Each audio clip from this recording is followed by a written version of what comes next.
गुरुभ्यो नमः। हरि ओम।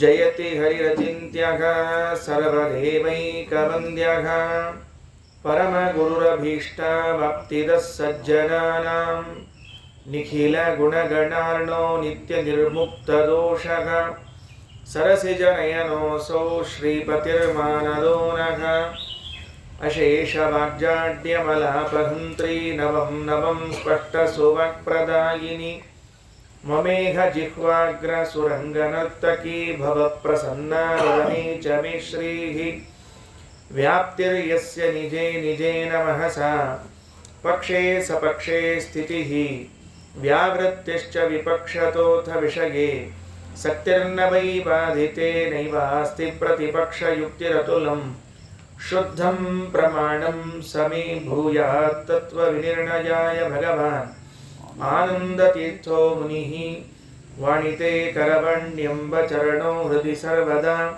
मद्वाक्यसरणिर्भूयात् श्रीमदाचार्यभावगा नमोऽस्तु तात्विका देवाः विष्णुभक्तिपरायणाः धर्ममार्गे प्रेरयन्तु भवन्तः सर्व एव हि यस्य वा कामधेनुर्नः कामितार्थान् प्रयच्छति सेवेतं जययोगीन्द्रं कामबाणच्छिदं सदा अस्मद्गुरुसमारम्भां टीकाकृत्पादमध्यगां श्रीमदाचार्यपर्यन्तां वन्दे गुरुपरम्परां पृथ्वीमण्डलमध्यस्थाः पूर्णबोधमतानुगाः वैष्णवा विष्णुहृदयाः तान् नमस्ये गुरून् मम आपादमौलिपर्यन्तं गुरूणामाकृतिं स्मरेत् तेन विघ्नाः प्रणश्यन्ति सिद्ध्यन्ति च मनोरथाः वैकुण्ठरामो यम्बव्रे स्वयमेव स्वपूजकं रघुप्रियार्य योगीन्द्रं नौमि सज्ञानसिद्धये। ಶ್ರೀಮನ್ಮಹಾಭಾರತ ತಾತ್ಪರ್ಯನಿರ್ಣಯದ 9ನೇ ಅಧ್ಯಾಯದಲ್ಲಿ 88 ಶ್ಲೋಕಗಳು ಮುಕ್ತಾಯವಾಗಿತ್ತು. 89ರಿಂದ ಮುಂದುವರಿಯಬೇಕಾಗಿದೆ. ಮಹಾಪ್ರಸ್ಥಾನ. ಶ್ರೀರಾಮಚಂದ್ರ ತಾನು ತನ್ನ ಅವತಾರ ಕಾರ್ಯವನ್ನೆಲ್ಲ ಮುಗಿಸಿದ. ದೇವತೆಗಳು ಯಾವುದಕ್ಕಾಗಿ ಅವನಿಗೆ ಪ್ರಾರ್ಥನೆ ಮಾಡಿಕೊಂಡಿದ್ರು? ಭೂಮಿಯ ಮೇಲೆ ಅಸುರರ ಸಂಖ್ಯೆ ಹೆಚ್ಚಾಗಿದೆ, ದುಷ್ಟರು ದುರಾಚಾರಿಗಳು ಹೆಚ್ಚಾಗಿದ್ದಾರೆ, ಅವರನ್ನೆಲ್ಲ ಸದೆಬಡಿದು ಆ ದೇಹದಲ್ಲಿ ಅವರನ್ನು ಸದೆಬಡಿದು ಕೊಂದ್ರೇನೆ ಭೂಮಿಗೆ ಸಹಾಯವಾಗುವುದು, ಭೂಮಿಗೆ ಅನುಕೂಲವಾಗುವುದು. ಹಾಗಾಗಿ ಆ ಕಾರ್ಯವನ್ನು ಮಾಡಬೇಕು ಅಂತ ಪ್ರಾರ್ಥನೆಯನ್ನು ಮಾಡಿಕೊಂಡಿದ್ದಾರೆ. ಭಗವಂತ ದೇವತೆಗಳ ಪ್ರಾರ್ಥನೆಗೆ ಅನುಗುಣವಾಗಿ ಅಸುರರ ದುಷ್ಟರ ದುರಾಚಾರಿಗಳೆಲ್ಲರ ಸಂಹಾರವನ್ನು ಮುಗಿಸಿದ. ಸೀತಾದೇವಿಯ ವಿಷಯವನ್ನು ತಿಳಿಸಿಕೊಡ್ತಾರೆ. ಅದೊಂದನ್ನು ಹುಡುಕಿದಂತೆ ಮಾಡಿ ಸೀತಾದೇವಿಯನ್ನು ಕಳ್ಕೊಂಡೇ ಇರಲಿಲ್ಲ, ಹುಡುಕಿದಂತೆ ಮಾಡಿದ, ಮತ್ತೆ ಬಿಟ್ಟಂತೆ ಮಾಡಿದ. ಇದೆಲ್ಲ ಮುಗಿಸಿದ ಮೇಲೂ ಕೂಡ ರಾಮಚಂದ್ರ ಯಾರ್ಯಾರು ಮಹಾಪ್ರಸ್ಥಾನವನ್ನು ಹೊಂದಬೇಕು ಅಂತ ಇಚ್ಛೆ ಇದ್ದೀರಿ, ಇಚ್ಛೆ ಉಳ್ಳವರಾಗಿದ್ದೀರಿ, ಬರಬೇಕು ಅಂತ ಕರೆದ. ಎಷ್ಟೋ ಜನ ಬಂದರು, ಕೆಲವರು ಉಳ್ಕೊಂಡ್ರು ಅಂತ ಕೇಳಿದ್ದೇವೆ. ಉತ್ತರ ದಿಕ್ಕಿಗೆ ಹೊರಟಿದ್ದಾನೆ ಅಂತ ಕೊನೆಯಲ್ಲಿ ನಿನ್ನೆ ಕೇಳ್ತಾ ಇದ್ದೀವಿ. ಹಾಗಾಗಿ ರಾಮಾವತಾರದ ಕಾರ್ಯವನ್ನು ಮುಗಿಸಿಕೊಂಡು ರಾಮಚಂದ್ರ ಮೋಕ್ಷ ಯೋಗ್ಯರಾದವರು, ತನ್ನ ಜೊತೆಗೆ ಬರಲಿಕ್ಕೆ ಯೋಗ್ಯರಾದವರು, ಸಾಧನೆಯನ್ನು ಮುಗಿಸಿಕೊಂಡವರನ್ನೆಲ್ಲ ಕರೆದುಕೊಂಡು ಹೊರಟ. ಹೆಂಗಿದ್ದ ರಾಮಚಂದ್ರ ಅಂತ ಕೇಳಿದ್ರೆ, ನಿನ್ನೆ ಹೇಳುವಾಗ ಅವನ ಕಣ್ಣು, ಆ ಕಣ್ಣಿನಿಂದ ನಮಗೇನು ಬೋಧನೆಯನ್ನು ಮಾಡ್ತಾ ಇದ್ದಾನೆ, ಮುಖ ಅದರಿಂದ ಏನು ಮಾಡ್ತಾ ಇದ್ದಾನೆ, ಸಂಪೂರ್ಣವಾದ ದೇಹ ಏನು ಮಾಡ್ತಾ ಇದೆ, ವರ ಅಭಯ ಚಿಹ್ನೆಗಳನ್ನು ಇಟ್ಟುಕೊಂಡಿದ್ದಾನೆ ರಾಮಚಂದ್ರ, ಅದರಿಂದ ಏನು ಮಾಡ್ತಿದ್ದಾನೆ ಅಂತ ನಿನ್ನೆ ಕೇಳಿದ್ದೇವೆ.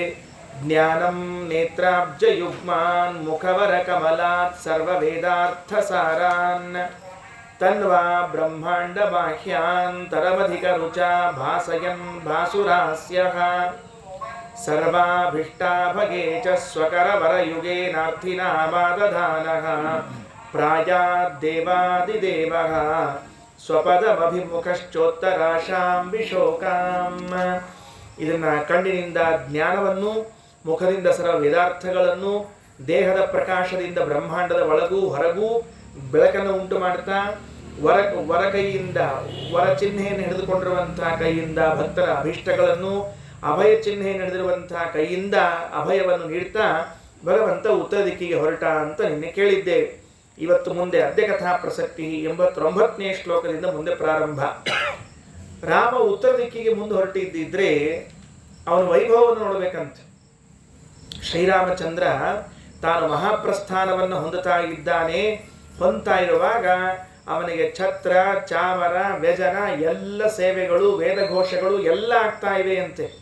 ಯಾರು ಮಾಡ್ತಾ ಇದ್ದಾರ ಆ ಎಲ್ಲ ಕಾರ್ಯಗಳನ್ನು ಅಂತ ಹೇಳಿದಾಗ ಮುಂದಿನ ಶ್ಲೋಕಗಳಲ್ಲಿ ಹೇಳ್ತಾ ಇದ್ದಾರೆ. ಭಗವಂತನ ಆಯುಧಗಳಾಗಿರುವಂತಹ ಶಂಖಚಕ್ರಗಳನ್ನು ಹಿಡ್ಕೊಂಡವರು ಯಾರು, ಛತ್ರಚಾಮರಗಳನ್ನು ಹಿಡ್ಕೊಂಡವರು ಯಾರು, ವೇದಘೋಷಗಳನ್ನು ಮಾಡ್ತಾ ಇದ್ದವರು ಯಾರು, ಸಂತೋಷದಿಂದ ಕರೆದುಕೊಂಡು ಹೋಗುವಂಥವರು ಯಾರು, ಎಲ್ಲವನ್ನು ತಿಳಿಸಿಕೊಡ್ತಾ ಇದ್ದಾರೆ. ದಧ್ರೇ ಛತ್ರಂ ಹನುಮಾನ್. ನಮ್ಮ ಹನುಮಂತ ದೇವರಿದ್ದಾರಲ್ಲ, ಇಲ್ಲಿ ಕುಳಿತುಕೊಂಡವರು ಮುಖ್ಯ ಪ್ರಾಣದೇವರು, ಅವರೇನ್ ಮಾಡಿದ್ರು? ರಾಮಚಂದ್ರ ಮಹಾಪ್ರಸ್ಥಾನಕ್ಕೆ ಹೊರಟಿದ್ರೆ ದಧ್ರೇ ಛತ್ರಂ ಹನುಮಾನ್ ಸ್ರವದ ಮೃತಮಯಂ ಪೂರ್ಣಚಂದ್ರಾಯುತಾಭಂ ಸೀತಾ ಸೈವಾಖಿಲಾಕ್ಷ್ಣಾಂ ವಿಷಯಮುಪಗತ ಶ್ರೀರಿತಿ ಹ್ರೀರಥೈಕಾ ದ್ವೇದಾ ಭೂತ್ವಾ ದುದಾವ ವ್ಯಜನಮುಭಯತಃ ಪೂರ್ಣಚಂದ್ರಾಂಶು ಗೌರಂ ಪ್ರೋದ್ಯದ್ಭಾಸ್ವತ್ಪ್ರಭಾಭಾ ಸಕಲ ಗುಣತನುರ್ಭೂಷಿತ ಭೂಷಣೈ ಸ್ವೈಹಿ. ಹನುಮಂತ ದೇವರ ಹಾಗೂ ಸೀತಾದೇವಿಯ ಸೇವೆ ಏನಿತ್ತು ರಾಮಚಂದ್ರನಿಗೆ ಅಂತ ಶ್ರೀಮದಾಚಾರ್ಯ ನಿರೂಪಣೆ ಮಾಡ್ತಾ ಇದ್ದಾರೆ. ರಾಮದೇವರು ತನ್ನ ಸರ್ವ ಆಭರಣಗಳಿಂದ ಅಲಂಕಾರಗಳಿಂದ ಭೂಷಿತನಾಗಿ ಹೊರಟಿದ್ದಿದ್ರೆ ಹಿಂದೆ ಛತ್ರವನ್ನು ಹಿಡ್ಕೊಂಡಿದ್ರಂತೆ ಹನುಮಂತ ದೇವರು, ಬೇರೆ ಏನಿಲ್ಲ. ದಧ್ರೇ ಛತ್ರಂ ಹನುಮಾನ್. ಆ ರಾಮಚಂದ್ರನ ಮೇಲ್ಗಡೆಗೆ ಛತ್ರ ಹಿಡ್ಕೊಂಡು ಹನುಮಂತ ದೇವರು ಹೊರಟಿದ್ದಿದ್ರೆ ಎಂಥದ್ದು ಕಾಣಿಸ್ತಿರ್ಬೇಕು, ಹೇಗಿರ್ಬೇಕು ಹೇಳಿ ನೋಡಂತೆ. ಛತ್ರ ಎಂಥದ್ದಿರಬೇಕು, ಆ ಶೋಭೆ ಹೇಗೆ ಬಂದಿರಬೇಕು ವಿಚಾರ ಮಾಡ್ರಿ. ಸ್ರವದ ಮೃತಮಯಂ. ಶ್ರೀಮದಾಚಾರ್ಯ ಅಂತಾರೆ,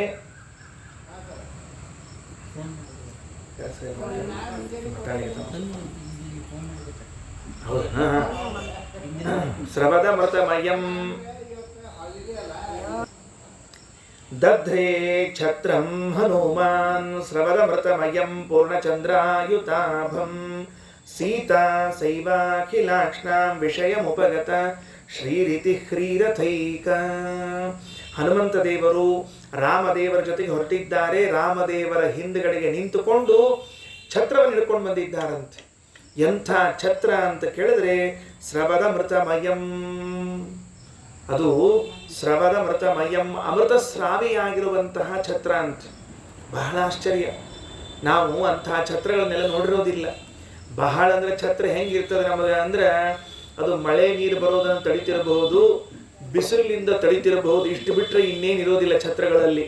ಇತ್ತೀಚೆಗೆ ಹೊರದೇಶಗಳಲ್ಲೆಲ್ಲ ಛತ್ರಗಳಲ್ಲಿ AC ಬಂದಾವಂತ. AC ಬಂದಾವಂದ್ರೆ ತಣ್ಣಗಿರ್ಲಿ ಅಂತ ತಿಳ್ಕೊಂಡು ಹೊಂಟವ್ರಿಗೆ ಅನುಕೂಲ ಆಗ್ಲಿ ವ್ಯವಸ್ಥೆ ಇದೆ ಅಂತೆ. ಇಲ್ಲಿ ಹೆಂಗದ ಅಂತ ಕೇಳಿದ್ರೆ ದಧ್ರೇ ಛತ್ರಂ ಹನುಮಾನ್ ಸ್ರವದ ಮೃತಮಯಂ ಪೂರ್ಣಚಂದ್ರಾಯುತಾಭಂ. ಪೂರ್ಣಚಂದ್ರನ ಕಾಂತಿ.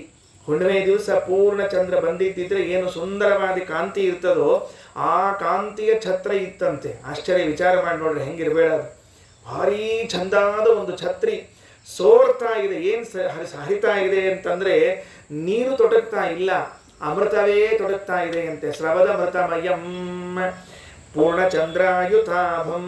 ಇಂತಹ ಛತ್ರವನ್ನ ಹನುಮಂತ ದೇವರು ಹಿಡಿದುಕೊಂಡು ಹೊರಟಿದ್ದಾರೆ. ಯಾರಿಗೆ? ರಾಮನಿಗೆ ಸೇವಾ. ಅವು ನೋಡ್ಕೊಂಡು ಕೊಡ್ಬೇಕ್ರಿ, ಯಾರ್ಯಾರ ಕೈಯಾಗ ಏನೇನು ಮಾಡಬೇಕು ಅಂತ ತಿಳ್ಕೊಂಡು. ಛತ್ರ ಹಿಡ್ಕೊಳ್ಳೋರು ಯಾರು, ಚಾಮರ ಹಿಡ್ಕೊಳ್ಳೋ ಅವು ಹಿಂಗೆ ಎರಡು ಸಲ ಚಾಮರ ಬೀಸೋದ್ರ ಕೈ ಸೋತ್ ಬರ್ತಿದ್ರೆ ಅವ್ರ ಕೈ ಕೊಡ್ಲಿಕ್ಕೆ ಹೋಗಲ್ರಿ. ಅವ್ರು ಬೀಸ್ಕೋತ್ ಕೊನೆಗೆ ಆಚಾರ ಕೈ ಕೊಟ್ಬಿಟ್ಟಿರ್ತಾರೆ, ನೀವು ಬೀಸ್ಕೊಂಡು ಆಚಾರ ಅಂತ ತಿಳ್ಕೊಂಡು ಹೇಳಿ. ಚಾಮರ ಜನ ಕೊಟ್ರೆ ಬಹಳ ಕಷ್ಟ. ಅದಕ್ಕೆ ಛತ್ರ ಚಾಮರಗಳನ್ನು ಹಿಡ್ಕೊಂಡು ಬರ್ಬೇಕು. ನೋಡ್ರಿ, ಹನುಮಂತ ದೇವರು ಅಷ್ಟು ಹಿಡ್ಕೊಂಡಿದ್ದಾರೆ ಅಂದ್ರೆ ಇಲ್ಲಿಂದ ವೈಕುಂಠದವರೆಗೂ ಹಿಡ್ಕೊಂಡು ಬಂದಿರ್ಬೇಕ್ರಿ ಅವರು. ಅದು ಎಂಥ ಛತ್ರ? ರಾಮನನ್ನ ಪೂರ್ಣ ನೆರಳು ಮಾಡಬೇಕು, ಅವನಿಗೆ ಅಮೃತಸ್ರಾವಿಯಾಗಿರಬೇಕು, ಚಂದ್ರನಂತಹ ಕಾಂತಿ ಇರಬೇಕು. ದಧ್ರೇ ಛತ್ರಂ ಹನುಮಾನ್ ಸ್ರವದ ಮೃತಮಯಂ ಪೂರ್ಣಚಂದ್ರಾಯುತಾಭಂ ಸೀತಾ ಸೈವಾಖಿಲಾಕ್ಷ್ಣಾಂ. ಈಗ ಸೀತಾದೇವಿ ಮತ್ತೆ ಎಲ್ಲರ ಕಣ್ಣಿಗೆ ಕಾಣಿಸ್ಲಿಕ್ಕೆ ಪ್ರಾರಂಭ ಆಗಿದ್ದಾಳಂತೆ. ಇಷ್ಟು ದಿವಸ 700 ವರ್ಷ ಯಾರ ಕಣ್ಣಿಗೆ ಕಂಡಿದ್ದಿಲ್ಲ. ಸೀತಾದೇವಿ ಪುನಃ ರಾಮಚಂದ್ರನ ಜೊತೆಗೆ ಹೋಗ್ಲಿಕ್ಕೆ ಬಂದಿದ್ದಾಳಂತೆ. 2 ರೂಪ ತೆಗೆದುಕೊಂಡಿದ್ದಾಳೆ. ಶ್ರೀಹಿ ಹ್ರೀಹಿ ಅಥೈಕ. ಶ್ರೀ ಹ್ರೀ ಅನ್ನುವಂತಹ 2 ರೂಪಗಳಿಂದ ಸೀತಾದೇವಿ ರಾಮನ ಎಡಬಲಗಳಲ್ಲಿ ನಿಂತುಕೊಂಡು ವ್ಯಜನ ಉಭಯತಃ ಏನ್ ಮಾಡ್ಲಿಕತ್ತಾಳ, ಚಾಮರ ವ್ಯಜನವನ್ನ ಹಾಕ್ತಾ ಇದ್ದಾಳೆ. ಬೀಸಣಿಕೆ ಇದೆಯಲ್ಲ ಮತ್ತೆ ಅದು ಬೇಕಲ್ಲ, ಏನ್ ಮಾಡ್ತಾ ಇದ್ದಾಳೆ, ಚಾಮರವನ್ನ ಎರಡೂ ಕಡೆಗೂ ಕೂಡ ಬೀಸ್ತಾ ಬರ್ತಾ ಇದ್ದಾಳೆ. ಸೀತಾದೇವಿಯ ಭಾಗ್ಯ. ರಾಮಚಂದ್ರನ ಸೇವಾ ಏನ್ ಮಾಡಬೇಕು, ವಿಷಯ ದ್ವೇಧಾ ಭೂತ್ವ ವ್ಯಜನ ಉಭಯತಃ ಪೂರ್ಣಚಂದ್ರಾಂಶು ಗೌರಂ. ಅದು ಕೂಡ ಹೆಂಗಿದ್ದು ಅಂದ್ರೆ ಪೂರ್ಣಚಂದ್ರನ ಕಾಂತಿಯಿಂದ ಕೂಡಿರುವಂತಹದ್ದು. ಪೂರ್ಣಚಂದ್ರ ಹೆಂಗ ಬೆಳ್ಳಗಿರ್ತಾನೋ ಹಂಗ ಬೆಳ್ಳಗಿದ್ದುವಂತಹ ಚಾಮರಗಳೆರಡೂ ಕೂಡ ಎರಡು ಕಡೆ ಪ್ರತ್ಯೇಕ ನಿಂತುಕೊಂಡಾಳ ಸೀತಾದೇವಿ. ಶ್ರೀಹಿ ಹ್ರೀಹಿ ಅಂತ ಇಟ್ಕೊಂಡು ಬೀಸ್ತಾ ಬರ್ತಾ ಇದ್ದಾಳೆ. ಎಲ್ಲಿ ತನಕ ಬರ್ಬೇಕು, ವೈಕುಂಠ ತನಕನೂ. ನೀವೊಂಚೂರು ಬೀಸ್ತಿರ್ನು ಅಂತ ತಿಳ್ಕೊಂಡೇಳಿ ಮತ್ತೊಬ್ಬರ ಕೈ ಕೊಡೋಂಗಿರಂಗಿಲ್ರಿ. ಈ ಮಠದಾಗ ಪಲ್ಲಕ್ಕಿ ಉತ್ಸವ ನಡೀತಿರ್ತದೆ, ಒಂದು 5 ಹೆಜ್ಜೆ ಹೋದ್ಕೂಡ ಮತ್ತೊಬ್ರು ನೀವು ಸ್ವಲ್ಪ ತಗೊಳ್ರಿ ಸೇವಾ ಮಾಡ್ರಿ ಅಂತ ಕೊಟ್ಬಿಟ್ಟಿರ್ತಾರೆ ಇವರು. 3 ಪ್ರದಕ್ಷಿಣೆ ದೂರೇ ಉಳಿತು, 1 ಪ್ರದಕ್ಷಿಣೆಗೆ ಮುಗಿದು ಹೊರಟಿರ್ತೇವ್ರಿ ಎಲ್ಲ. ಹೌದಿಲ್ಲೋ? ಅದಕ್ಕೆ ಹಂಗಿದ್ದಿದ್ದಿಲ್ಲ ಮತ್ತೆ. ನೋಡಿನ್ರಿ ಭಾಳ ಕಡೆ ನೋಡಿರ್ತೀನಿ. ನಮ್ಮನೆ ನೋಡ್ತಿರ್ತಾರೆ ಮತ್ತೆ ಅಚ್ಚ ಖಾಲಿ ನಿಂತಾರಲ್ಲ ಹೆಂಗೆ ಕರ್ಕೊಂಬರಿ ಅಂತ ತಿಳ್ಕೊಂಡು ಹೇಳಿ. ವಿಷಯ ಉಪಗತ. ಅದಕ್ಕಂದು ಕಣ್ಣಿ ಕಾಣಿಸ್ತಾ ಇದ್ದಾಳೆ. ದ್ವೇಧ ಭೂತ್ವಾದುಧಾವ ವ್ಯಜನ ಉಭಯತಃ ಪೂರ್ಣಚಂದ್ರಾಂಶು ಗೌರಂ ಪ್ರೋದ್ಯದ್ಭಾಸ್ವತ್ಪ್ರಭಾವ ಸಕಲ ಗುಣತನುರ್ಭೂಷಿತ ಭೂಷಣೈ ಸ್ವೈಹಿ. ತನ್ನ ಎಲ್ಲ ಲಕ್ಷಣಗಳಿಂದ ಕೂಡಿರುವಂಥವಳು, ಆಭರಣಗಳಿಂದ ಕೂಡಿರುವಂಥವಳು ಲಕ್ಷ್ಮೀ ಸೀತಾದೇವಿ ಎರಡೂ ಕಡೆಗೂ ಕೂಡ ಚಾಮರವನ್ನು ಹಾಕ್ತಾ ಬರ್ತಾ ಇದ್ದಾಳೆ. ಅಂತೂ ಏನಾಯಿತು, 89ನೇ ಶ್ಲೋಕದಲ್ಲಿ ಹೇಳುವಾಗ ಒಟ್ಟಾರೆ ರಾಮಚಂದ್ರ ಮಹಾಪ್ರಸ್ಥಾನಕ್ಕೆ ಹೊರಟಿದ್ದಿದ್ರೆ ಯಾರ್ಯಾರು ಹೆಂಗೆಂಗ್ ಬಂದ್ರು ತಿಳಿಸಿಕೊಟ್ರವರು. ದಧ್ರೇ ಛತ್ರಂ ಹನುಮಾನ್ ಸ್ರವದ ಮೃತಮಯಂ ಪೂರ್ಣಚಂದ್ರಾಯುತಾಭಂ ಸೀತಾ ಸೈವಾಖಿಲಾಕ್ಷ್ಣ ವಿಷಯಮುಪಗತ ಶ್ರೀರಿತಿ ಕ್ರೀರಥೈಕ ದ್ವೇದಾ ಭೂತ್ವಾ ದುಧಾವ ವ್ಯಜನ ಉಭಯತಃ ಪೂರ್ಣಚಂದ್ರಾಂಶು ಗೌರಂ ಪ್ರೋದ್ಯದ್ಭಾಸ್ವತ್ಪ್ರಭಾಭ ಸಕಲ ಗುಣತನುರ್ಭೂಷಿತ ಭೂಷಣೈ ಸ್ವೈಹಿ. ರಾಮಚಂದ್ರನ ಬೆನ್ನ ಹಿಂದೆ ದಷ್ಟಪುಷ್ಟವಾದ ಭುಜಗಳಿರುವಂತಹ ಹನುಮಂತ ದೇವರು ದೊಡ್ಡದಾದ ಛತ್ರವನ್ನು ಹಿಡ್ಕೊಂಡಿದ್ದಾರೆ. ಎಂತಹ ಛತ್ರ ಅಂದ್ರೆ ಅಮೃತವನ್ನ ಸುರಿಸುವಂತಹ ಛತ್ರವಾಗಿದೆ. ಆಮೇಲೆ ಚಂದ್ರನಂತಹ ಕಾಂತಿ ಉಳ್ಳದ್ದಾಗಿದೆ. ಹೀಗೆ ಬಂದ್ರೆ ಎಡಬಲಗಳಲ್ಲಿ ಸೀತಾದೇವಿ ಶ್ರೀಹಿ ಹ್ರೀಹಿ ಎನ್ನುವಂತಹ 2 ರೂಪಗಳಿಂದ ವ್ಯಜನವನ್ನ ಚಾಮರವನ್ನು ಬೀಸ್ತಾ ಬರ್ತಾ ಇದ್ದಾಳೆ.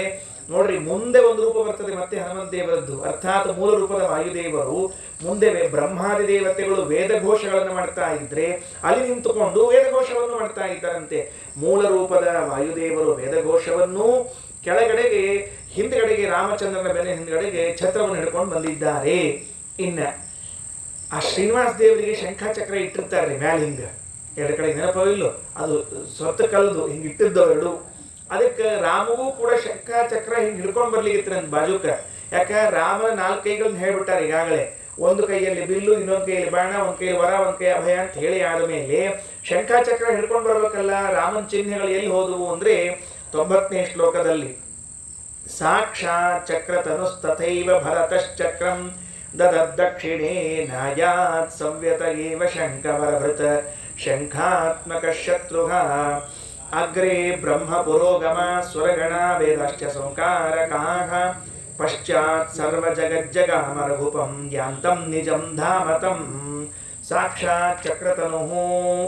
ಅದಕ್ಕೆ ಚಕ್ರಕ್ಕೆ ಅಭಿಮಾನಿ. ಚಕ್ರತನು ಅಂದ್ರೆ ಚಕ್ರಕ್ಕೆ ಅಭಿಮಾನಿಯಾದವನು ಯಾರು? ಭರತಃ. ಭರತ. ಆ ಭರತ ಏನಿದ್ದಾನ ಭಗವಂತನ ಕೈಯಲ್ಲಿರುವಂತಹ ಚಕ್ರಕ್ಕೆ ಅಭಿಮಾನಿ ದೇವತೆಯಾಗಿದ್ದಾನೆ. ಅಂದ್ರೆ ಹೆಂಗದ ಕಾಮನ ಅವತಾರ ಭರತ, ಹಿಂದಕ್ಕೆ ಹೇಳಿದ್ದೀನಿ ಕಾಮನ ಅವತಾರ ಅಂತ ತಿಳ್ಕೊಂಡು.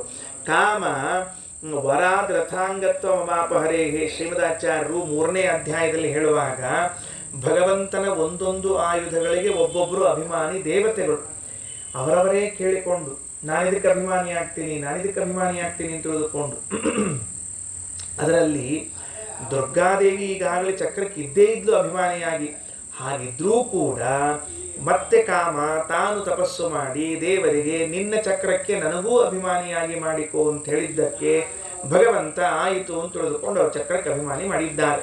ಹಾಗಾಗಿ ಅದೇ ಕಾಮನೆ ಇವತ್ತು ಭರತನಾಗಿ ಬಂದದ್ದರಿಂದ ರಾಮ ಹೊರಟಿರುವಾಗ ಆ ಭಗವಂತನ ಚಕ್ರವನ್ನ ತನ್ನ ಕೈಯಲ್ಲಿ ಹಿಡಿದುಕೊಂಡು ರಾಮನ ಜೊತೆಗೆ ಬರ್ತಾ ಇದ್ದಾನಂತೆ. ನೋಡಿ, ದೊಡ್ಡದಾದ ಚಕ್ರ ಇರ್ತದದು, ಆ ಚಕ್ರವನ್ನು ಹಿಂಗೆ ಹಿಡ್ಕೊಂಡು ರಾಮನ ಜೊತೆಗೆ ಬರ್ತಾ ಇದ್ದಂತೆ. ಅದೇ ರೀತಿಯಾಗಿ ಶಂಖಾತ್ಮಕ ಶಂಖಕ್ಕಭಿಮಾನಿಯಾಗಿರುವಂತಹ ಶತ್ರುಘ್ನ, ಅವ ಯಾರು? ಅನಿರುದ್ಧ ಎಂಬುವಂತಹ ದೇವತೆ. ಅನಿರುದ್ಧ ಅಂದರೆ ಕಾಮಪುತ್ರನಾಗಿರುವಂತಹ ಅನಿರುದ್ಧ. ಆತ ಏನ್ ಮಾಡಿದ್ದಾನೆ ಅಂದ್ರೆ, ಅವನೂ ತಪಸ್ಸು ಮಾಡಿ, ಅಂದ್ರೆ ಆ ದೇವತೆಗಳು ಕೂಡ ತಪಸ್ಸು ಮಾಡಿ ಭಗವಂತನ ಶಂಖಕ್ಕೆ ಅಭಿಮಾನಿಗಳಾಗಿದ್ದಾರೆ. ಅವರು ಎಡಭುಜದಲ್ಲಿ ಎಡಗಡೆಗೆ ಶಂಖವನ್ನು ಹಿಡ್ಕೊಂಡು ಬರ್ತಾ ಇದ್ದ. ಸಾಕ್ಷಾತ್ ಚಕ್ರತನುಸ್ತಥೈವ ಭರತಶ್ಚಕ್ರಂ ದದಕ್ಷಿಣೇ ನಾಯಾತ್ ಸಂವ್ಯತ ಏವ ಶಂಖವರಭೃತ ಶಂಖಾತ್ಮಕ ಶತ್ರುಘ. ಬಲಭಾಗದಲ್ಲಿ ಭರತ ಚಕ್ರವನ್ನು ಹಿಡಿದುಕೊಂಡು, ಎಡಭಾಗದಲ್ಲಿ ಶಂಖವನ್ನು ಹಿಡ್ಕೊಂಡು ಶತ್ರುಘ್ನ ಬರ್ತಾ ಇದ್ದಾರೆ. ಅಗ್ರೇ ಬ್ರಹ್ಮ ಪುರೋಗಮಾಘ ಸ್ವರಗಣಾಘ. ಮುಂದೆ ಎಲ್ಲಾ ದೇವತೆಗಳು, ಬ್ರಹ್ಮದೇವರು, ವಾಯುದೇವರು, ಗರುಡ, ಶೇಷಾದೇವತೆಗಳೆಲ್ಲ ಮುಂದೆ ನಿಂತುಕೊಂಡು ವೇದಾಶ್ಚ ಸೋಂಕಾರಕಾಘ, ಓಂಕಾರ ಸಹಿತವಾದ ವೇದಗಳನ್ನು ಉಚ್ಚಾರಣೆ ಮಾಡ್ತಾ ಬರ್ತಾ ಇದ್ದಾರೆ. ಪಶ್ಚಾತ್ ಸರ್ವ ಜಗಜ್ಜಗಾಮ. ಅದರ ಹಿಂದ್ಗಡೆಗೆ ನೋಡ್ರಿ, ಭಾರಿ ಆಶ್ಚರ್ಯ. ರಾಮಚಂದ್ರನ ಹಿಂದ್ಗಡೆಯಲ್ಲಿ ಎಲ್ಲ ಜಗತ್ತು ಅನುಸರಿಸಿಕೊಂಡು ಬರ್ತಾ ಇದೆ. ಅಂದ್ರೆ ರಾಮ ಮಧ್ಯದಲ್ಲಿದ್ದಾನೆ, ಮುಂದ್ಗಡೆಗೆ ಬ್ರಹ್ಮಾದಿ ದೇವತೆಗಳು, ಹಿಂದ್ಗಡೆಗೆ ಮೋಕ್ಷ ಯೋಗ್ಯರಾದ ಜೀವರಾಶಿಗಳಾಗಿದ್ರು ಅವರೆಲ್ಲ. ಹನುಮಂತ ಛತ್ರ ಹಿಡ್ಕೊಂಡಿದ್ದಾನೆ, ಬಲಕ್ಕೆ ಭರತ, ಎಡಕ್ಕೆ ಶತ್ರುಘ್ನ ಚಕ್ರ ಶಂಖ ಹಿಡ್ಕೊಂಡಿದ್ದಾರೆ. ಅವರಿಬ್ಬರಕ್ಕಿಂತಲೂ ಮಧ್ಯಭಾಗದಲ್ಲಿ ಸೀತಾದೇವಿ 2 ರೂಪದಿಂದ ಚಾಮರವನ್ನು ಹಾಕ್ತಾ ಬರ್ತಾ ಇದ್ದಾಳೆ. ಇಂಥವನು ರಾಮಚಂದ್ರ ಇದ್ದಾನೆ ಅಂತ ತಿಳಿಸಿಕೊಟ್ಟಿದ್ದಾರೆ. ಇನ್ನ ಸಾಕ್ಷಾತ್ ಚಕ್ರತನುಸ್ತಥೈವ ಭರತಶ್ಚಕ್ರಂ ದದಕ್ಷಿಣೇ ನಾಯಾತ್ ಸವ್ಯತ ಏವ ಶಂಖವರಭೃತ ಶಂಖಾತ್ಮಕ ಶತ್ರುಘ. ಅಗ್ರೇ ಬ್ರಹ್ಮ ಪುರೋಗಮ ಸ್ವರಗಣ ವೇದಾಶ್ಚ ಸೋಂಕಾರಕಾಃ. ಪಶ್ಚಾತ್ ಸರ್ವ ಜಗಜ್ಜಗಾಮ ರಘುಪಂ ಯಾಂತಂ ನಿಜಂ ಧಾಮತಂ. ಇನ್ನ 91ನೇ ಶ್ಲೋಕ. ತಸ್ಯ ಸೂರ್ಯ ಸುತ ಪೂರ್ವ ವಾನರ ದಕ್ಷಿಣೇನ ಮನುಜಾಸ್ತು ಸವ್ಯತಃ ರಾಮ ಜನ್ಮ ಚರಿತಾನಿ ತಸ್ಯ ತೇ ಕೀರ್ತಯಂತ ಉಚತೆ ಧೃತಂ ಯಯುಃ. ಆ ರಾಮಚಂದ್ರನ ಬಲಭಾಗದಲ್ಲಿ ಮತ್ತಿಷ್ಟು ಈಗೇನು ಸೀತಾದೇವಿ ಒಂದು ರೂಪ, ಭರತ ಒಂದು ರೂಪದಲ್ಲಿದ್ದಾನೆ. ಆ ಬದಿಯಲ್ಲಿ ಯಾರ್ಯಾರು? ಸೂರ್ಯ ಸುತ ಪೂರ್ವ ವಾನರಾಹ, ಸುಗ್ರೀವನೇ ಮೊದಲಾಗಿರುವಂತಹ ಎಲ್ಲಾ ಕಪಿಗಳು ಆ ಕಡೆಗಿದ್ದಾರಂತ, ಅವರೆಲ್ಲ ಇದ್ದಾರೆ. ಎಡಭಾಗದಲ್ಲಿ ಲಕ್ಷ್ಮೀದೇವಿ ಇನ್ನೊಂದು ರೂಪ, ಶತ್ರುಘ್ನ ಶಂಖ ಹಿಡ್ಕೊಂಡವನು. ಆ ಪಕ್ಕದಲ್ಲಿ ಮನುಜಾಸ್ತು, ಮುಕ್ತಿಯೋಗ್ಯರಾಗಿರುವಂತಹ ಮನುಷ್ಯರೆಲ್ಲ ಎಡಭಾಗದಲ್ಲಿ ಬರ್ತಾ ಇದ್ದಾರಂತೆ. ಎಷ್ಟು ಜನ ಹೊರಟಿರ್ಬೇಕ್ರಿ, ಎಷ್ಟು ಜನ ಹೊರಟಿರ್ಬೇಕು. ಸುಮ್ಮನೆ ನಾವೇನೋ ಸ್ವಾಮಿಗಳು ಮೆರವಣಿಗೆಗಳು ಬರ್ತಾ ಇದ್ರೆ ಅವ್ರ ಮುಂದಿಷ್ಟು, ಹಿಂದಿಷ್ಟು, ಎಡಕ್ಕಿಷ್ಟು, ಬಲಕ್ಕಿಷ್ಟು ನೋಡಿ ಅಭ್ಯಾಸದ. ಸಾಕ್ಷಾತ್ ಶ್ರೀರಾಮಚಂದ್ರನೇ ಹೊರಟಿರುವಾಗ ಏನ ವೈಭವ! ಇದನ್ನೇನಾದ್ರೂ ನಾವು ಚಿತ್ರವನ್ನಾಗಿ ಬಿಡಿಸಿದ್ರೆ ನೋಡ್ಲಿಕ್ಕೆ ಕಣ್ಣು ಸಾಲೋದಿಲ್ಲ. ಅಂಥ ಹಬ್ಬ. ಮಧ್ಯದಲ್ಲಿ ಹತ್ತಿರದ ಮೂರ್ತಿ ಶ್ರೀರಾಮಚಂದ್ರ ನೋಡ್ರಿ, ಅವ ಭಾರಿ ಎತ್ತರ. ಯಕ ಷಣ್ಣವತ್ಯಂಗುಲೋ ಎಷ್ಟು ನೆಗ್ರೋಧ ಪರಿಮಂಡಲ. 96 ಅಂಗುಲದ ದೇಹ ರಾಮಚಂದ್ರಂದು. ಪೂರ್ಣ 8 ಅಡಿ ಎತ್ತರಿರುವಂತಹ ರಾಮಚಂದ್ರ. ಹಿಂದೆ ಹೆಚ್ಚು ಕಡಿಮೆ ಅದೇ ಅಳತೆಯಿರುವಂತಹ ಹನುಮಂತದೇವರು ಛತ್ರ ಹಿಡ್ಕೊಂಡು ಬರ್ತಿದ್ದಾರೆ. ಸೀತಾದೇವಿ 2 ರೂಪದಿಂದ ಚಾಮರ ಹಾಕ್ತಾ ಇದ್ದಾಳೆ. ಭರತ ಚಕ್ರ, ಶತ್ರುಘ್ನ ಶಂಖ ಹಿಡ್ಕೊಂಡಿದ್ದಾನೆ. ಮುಂದುಗಡೆಗೆ ಬ್ರಹ್ಮಾದಿ ದೇವತೆಗಳು ವೇದೋಚ್ಚಾರಣೆ ಮಾಡ್ತಿದ್ದಾರೆ. ಹಿಂದುಗಡೆಗೆ ಉಳಿದ ಜಗತ್ತೆಲ್ಲ ಯಾವುದು ಮೋಕ್ಷಕ್ಕೆ ಹೋಗಬೇಕಾಗಿರೋದು ಬರ್ತಾ ಇದೆ. ಬಲಭಾಗದಲ್ಲಿ ಸುಗ್ರೀವನೇ ಮೊದಲಾದ ಕಪಿಗಳು ಬರ್ತಾ ಇದ್ದಾರೆ. ಎಡಭಾಗದಲ್ಲಿ ಮನುಷ್ಯರೆಲ್ಲ ಬರ್ತಾ ಇದ್ದಾರೆ. ರಾಮನನ್ನು ನೋಡ್ತಾ ಬರ್ತಾ ಇದ್ದಾರಂತೆ. ಮುಂದೊಂದು ಮಾತು ಹೇಳ್ತಾರೆ ಶ್ರೀಮದಾಚಾರ್ಯರು. ಗಂಧರ್ವೈ ರಾಮ ಜನ್ಮ ತರಿತಾನಿ ತಸ್ಯತೆ ಕೀರ್ತಯಂತ ಉಚತೆ ಧೃತಂ ಯಯುಃ. ಇವ್ರು ಬರ್ತಾ ಇದ್ರಲ್ಲ, ಮತ್ತೆ ಅವ್ರು ವೇದ ಅನ್ಲಿಕತ್ತಿದ್ರು. ಇವ್ರು ಎಡಕ್ಕೆ ಬಲಕ್ಕೆ ಬರೋರು ಏನ್ ಮಾಡ್ಲಿಕತ್ತಿದ್ರು? ಈ ಕೆಲವರು ಮೆರವಣಿಗೆ ಹೊರಟಾಗ ಮುಂದಿದ್ದವ್ರು ಭಜನಾ ಮಂಡಳಿಯವ್ರು ಭಜನೆ ಮಾಡ್ತಿರ್ತಾರೆ, ಹಿಂದಿದ್ದವ್ರು ಏನ್ ಮಾಡ್ತಿರ್ತಾರೆ, ಆ ಭಜನಾ ಮಂಡಳಿಯವ್ರು ನೋಡ್ಕೊಂಡು ಆಡ್ಕೋತಿರ್ತಾರೆ. ಕೆಲಸ ಇರಂಗಿಲ್ಲ. ಅವರು ಹಿಂದಿದ್ದವರು ಆ ಭಜನಾ ಮಂಡಳಿಯವ್ರು ನೋಡ್ಕೊಂಡು ಆಡ್ಕೋತ್ ಕೂತಿರ್ತಾರೆ, ಹರಟಿ ಹೊಡ್ಕೋದು ಬರ್ತಿರ್ತಾರೆ. ಹಂಗೆ ಇಲ್ಲೂ ರಾಮನ ಕಾಲಕ್ಕೆ ಮತ್ತೆ ಎಡಕ್ ಬಲಕ್ ನಿಂತವರು ಅವ್ರೇನು ವೇದ ಅಲ್ಲಾರ್ದು ಹರಟಿ ಹೊಡ್ಕೋದು ಬಂದಿದ್ರಿ ಅಂದ್ರೆ ರಾಮ ಜನ್ಮ ಚರಿತಾನಿ ತಸ್ಯತೆ ಕೀರ್ತಯಂತಹ. ಆ ಎಲ್ಲರೂ ಕೂಡ ರಾಮ ಜನ್ಮನ ಚರಿತ್ರೆ ಅರ್ಥಾತ್ ರಾಮಾಯಣವನ್ನ ಹಾಡ್ತಾ ಬರ್ತಾ ಇದ್ರಂತೆ. ರಾಮನ ಕಥೆ ಒಬ್ರು ಹೇಳ್ಬೇಕು, ಸುಗ್ರೀವ ತನ್ನ ಅನುಭವದೆಲ್ಲ ರಾಮನ ಕಥೆ ಹೇಳ್ಬೇಕು, ಈ ಮನುಷ್ಯರು ತಾವು ನೋಡಿದ್ದನ್ನ ಕಥೆ ಹೇಳ್ತಾ ಬರಬೇಕು. ಹೀಗೆಲ್ಲ ಕಡೆ ಹೇಳ್ತಾ ಬರ್ತಾ ಇದ್ದಾರಂತೆ. ಹೆಂಗ್ ಹೇಳ್ತಿದ್ರು? ಜೋರಾಗಿ ಧೃತಂ ಯಯುಹು, ವೇಗ ವೇಗವಾಗಿ ಹೋಗ್ತಿದ್ದಾರೆ, ಜೋರಾಗಿ ಹೇಳ್ಕೋತ ಬರ್ತಾ ಇದ್ದಾರೆ. 2 ಆಯಿತು. ಇನ್ನು 92. ಗಂಧರ್ವೈರ್ಗೀಯಮಾನೋ ವಿಭುಧ ಮುನಿಗಣೈರಬ್ಜ ಸಂಪೂರ್ತಿ ಪೂರ್ವೈಃ ಅಬ್ಜ ಸಂಭೂತಿ ಪೂರ್ವೈಃ ವೇದೋದಾರಾರ್ಥವಾಗ್ಭಿಃ ಪ್ರಣಹಿತ ಸುಮನ ಸರ್ವದಾ ಸ್ತೂಯಮಾನಃ ಸರ್ವೈರ್ಭೂತೈಶ್ಚ ಭಕ್ತ್ಯಾ ಸ್ವನಿಮಿಷನಯನೈ ಕೌತುಕಾದ್ ವೀಕ್ಷಮಾಣಃ ಪ್ರಾಯಾತ್ ಶೇಷ ಗರುತ್ಮದಾದಿಕ ನಿಜೈ ಸಂಸೇವಿತಂ ಸ್ವಂ ಪದಂ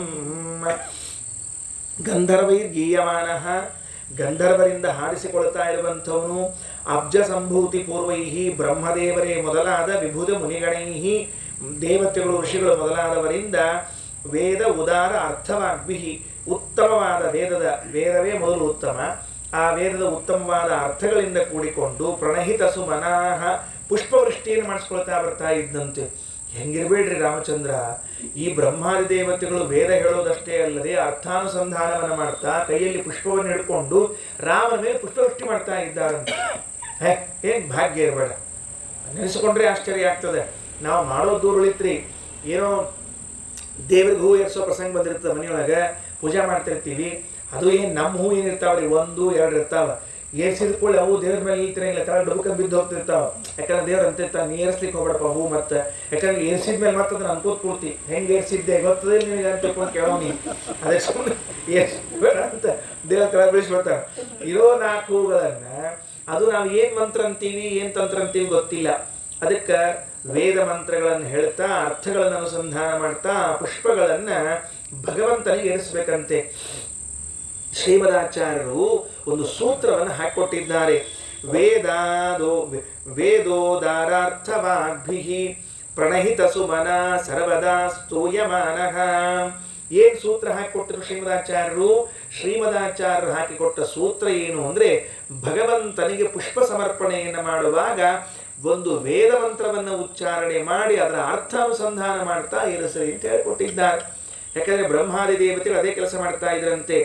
ಗಂಧರ್ವೈರ್ಗೀಯಮಾನೋ ವಿಬುಧ ಮುನಿಗಣೈರಬ್ಜ ಸಂಪೂರ್ತಿ ಪೂರ್ವೈಃ ವೇದೋದಾರಾರ್ಥವಾಗ್ಭಿಃ ಪ್ರಣಹಿತ ಸುಮನ ಸರ್ವದಾ ಸ್ತೂಯಮಾನಃ ಸರ್ವೈರ್ಭೂತೈಶ್ಚ ಭಕ್ತ್ಯಾ. ಎಲ್ಲ ಜೀವರಾಶಿಗಳು, ಇನ್ನು ಉಳಿದ ಜೀವರಾಶಿಗಳೇನಿದ್ರು ಅವರೆಲ್ಲರೂ, ಎಲ್ಲ ಪ್ರಾಣಿಗಳು ಸ್ವನಿಮಿಷ ನಯನೈಃ ಕೌತುಕಾದ್ ವೀಕ್ಷಮಾಣಃ ತಮ್ಮ ಕಣ್ಣಿನ ರೆಪ್ಪೆಯನ್ನ ಮುಚ್ಚದೇ ರಾಮನನ್ನು ನೋಡ್ತಾ ಬರ್ತಾ ಇದ್ರಂತೆ. ಒಂದು ಕ್ಷಣ ಮುಚ್ಚಲಿಲ್ವಂತೆ. ಯಾಕ? ಒಂದು ಕ್ಷಣ ಮುಚ್ಚಿದ್ರೆ ಅಷ್ಟು ದೇವರನ್ನ ನೋಡುವುದು ಹೊರಟು ಹೋಗ್ತದಲ್ಲ. ಏನಾ ಭಕ್ತಿ ಇರಬೇಡ್ರಿ ಎಲ್ಲಾದ್ರು. ಶ್ರೀಮದಾಚಾರ್ಯರು ದಾಖಲಿಸಿ ಇಟ್ಬಿಟ್ರು, ಪರ್ಮನೆಂಟ್ ದಾಖಲೆ. ಭೂ ಸರ್ವೈರ್ಭೂತೈಶ್ಚ ಭಕ್ತ್ಯಾ ಸ್ವನಿಮಿಷ ನಯನೈಃ ಕೌತುಕಾದ್ ವೀಕ್ಷಮಾಣಃ ಪ್ರಾಯಾತ್. ಕಣ್ಣು ಹಿಂಗೆ ನೋಡ್ತಾ ಇದ್ರಂತೆ, ರಾಮ ರಾಮ ರಾಮ ಅಂತ ಕಣ್ಣು ತೆಗೆದುಕೊಂಡೇ ನೋಡ್ತಾ ಬರ್ತಾ ಇದ್ರಂತೆ. ಅದಕ್ಕೆ ದೇವಸ್ಥಾನಗಳಿಗೆ ಬೇರೆ ಕಡೆಗೆ ಹೋದಾಗ ಕಣ್ ತೆಕ್ಕೊಂಡು ದೇವ್ರು ನೋಡ್ಕೋತಿರ್ಬೇಕ್ರಿ, ಭಕ್ತಿಯಿಂದ ಕಣ ಮುಚ್ಚಿಬಿಡಬಾರ್ದು. ಕೆಲವರೆಲ್ಲ ದೇವ್ರ ಮುಂದೆ ಹೋಗೋ ತನಕ ಕಣ್ ತೆಕ್ಕೊಂಡಿರ್ತಾರ, ದೇವ್ರು ನೋಡಿದ್ಕೊಳ್ಳಿ ಕಣ ಮುಚ್ಚಿಬಿಡ್ತಾರ. ಪಾಪ ಏನ್ ಭಕ್ತಿ ಬಂದಿರ್ತದೋ ಗೊತ್ತಿಲ್ಲ. ಉಳಿದ ಕಡೆಗೆ ಮಾಡಿದ್ರೆ ಚಲೋ, ತಿರುಪತಿಯಾಗಿ ಮಾಡಿಬಿಟ್ರಿ ಏನ್ ಕಥೆ ಒಬ್ಬರು ಪಾಪ 3 ತಾಸು ಪಾಳೆಯವ್ರು ನಿಂತ್ಕೊಂಡಿದ್ರು, 6 ತಾಸು ಪಾಳೆಯವ್ರು ನಿಂತ್ಕೊಂಡ್ರ, ಕಣ್ ತೆಕ್ಕೊಂಡು ನಿಂತಾರಲ್ಲಿ ತನಕ. ವೆಂಕಪ್ಪರು ಒಂದ್ಸಲ ನೋಡಿದ್ರು, ಆನಂದ ಆಯ್ತು, ಕಣ್ ಮುಚ್ಚಿಬಿಟ್ರು. ತೆಗೆದು ನೋಡ್ತಾರೆ ಹೊರಗಿದ್ರು ಅವರು, ಕಣ್ ತೆಗೆದು ನೋಡಿದರೆ ಹೊರಗಿದ್ರು ಅವರು. ಇಲ್ಲಿ ಯಾಕೆ ಬಂದೆ ಅಂತ ಅವರು ಆಶ್ಚರ್ಯ. ನಾ ಕಣ್ಣು ಮುಚ್ಚಿದಾಗ ದೇವರಿದ್ದ, ಈಗ ಬಂದಾಗ ಅವ್ರು ಯಾರೋ ವಾಲಂಟಿಯರ್ಸ್ ಇದ್ದಾರಲ್ಲ, ಇಷ್ಟೇ ಹಣೆ ಬರಹ. ಅದಕ್ಕೆ ದೇವರ ಮುಂದೆ ನಿಂತಾಗ ಕಣ್ಣು ತೆರೆದುಕೊಂಡೇ ಇರಬೇಕು.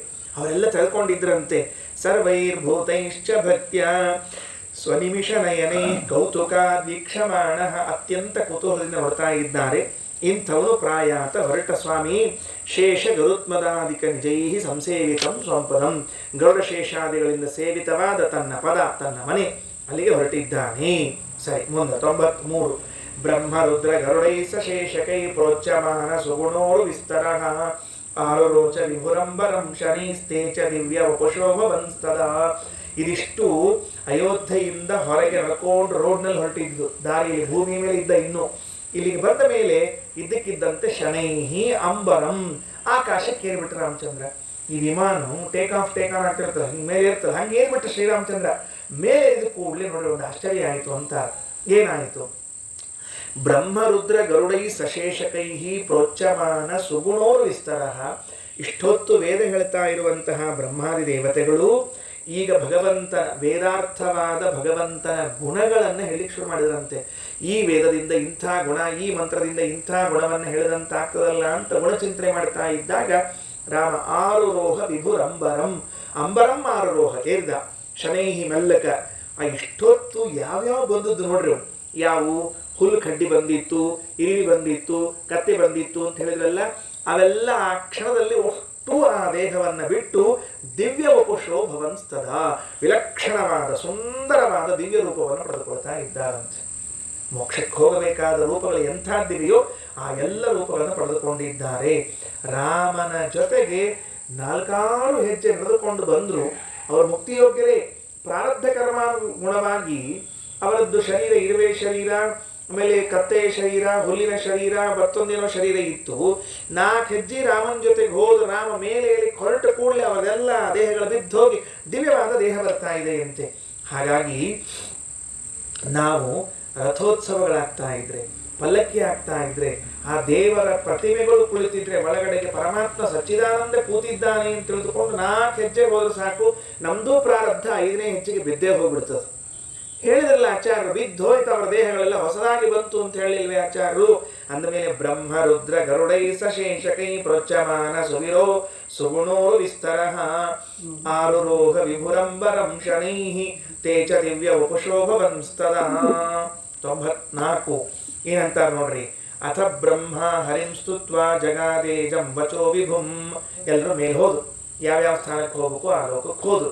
ಹೋದ ಕೂಡಲೇ ಬ್ರಹ್ಮದೇವರು ಎಲ್ಲಿ ಸ್ಥಾನ ಮುಟ್ಟಬೇಕಾಗಿತ್ತು ಅಲ್ಲಿ ಮುಟ್ಟಿದಾಗ, ಇನ್ನು ವೈಕುಂಠಾದಿಗಳನ್ನು ಮುಟ್ಟಿಲ್ಲ, ಒಂದು ಸ್ಥಾನ ಬಂದಾಗ ಅಲ್ಲಿ ನಿಂತಾಗ ಬ್ರಹ್ಮದೇವರು ರಾಮದೇವರಲ್ಲಿ ಪ್ರಾರ್ಥನಾ ಮಾಡಿಕೊಂಡ್ರಂತೆ, ಸ್ವಾಮಿ ನಿನ್ನ ತಂದೆ ತಾಯಿಗಳು ನಿನ್ನ ಜೊತೆಗೆ ಬಂದವರು ಯಾರ್ಯಾರಿಗೆ ಯಾವ ಯಾವ ಲೋಕಗಳನ್ನು ಕೊಟ್ಟಿದ್ದೇನೆ, ಕೊಡಬೇಕಾಗಿದೆ, ಯಾಕೆ ಕೊಟ್ಟೆ, ಎಲ್ಲವನ್ನ ವರದಿಯನ್ನು ಒಪ್ಪಿಸ್ತಾ ಇದ್ದಾರಂತೆ. ರಾಮನ ಯೋಗ್ಯತೆ ಎಂಥದ್ದು, ಭಗವಂತನ ಸ್ವಾಮಿತ್ವ ಎಂಥದ್ದು. ಚತುರ್ಮುಖರಾದ ಬ್ರಹ್ಮದೇವರು ಕೂಡ ಜಗದ್ಗುರುಗಳಾಗಿದ್ದರೂ ಕೂಡ ಏನು ಅಂದ್ರೆ ದೇವರು ಬಂದು ನಿಂತ್ರೆ ನಾನು ಏನೇನು ಮಾಡಿದ್ದೀನಿ ಅಂತ ಒಪ್ಪಿಸ್ಲಿಕ್ಕತ್ತಾರೆ. ನಾವು ಒಪ್ಪಿಸ್ಬೇಕು, ದೇವರಿಗೆ ನಾವು ಒಪ್ಪಿಸ್ಬೇಕು, ಮಲ್ಕೊಳ್ಳೋ ಕಾಲಕ್ಕೆ ಒಪ್ಪಿಸ್ಬೇಕು, ಬೆಳಿಗ್ಗೆ ಎದ್ದು ಕೂಡಲೇ ಮಾಡೋದನ್ನು ಒಪ್ಪಿಸ್ಬೇಕು, 2 ಕೆಲಸ ಮಾಡಬೇಕು.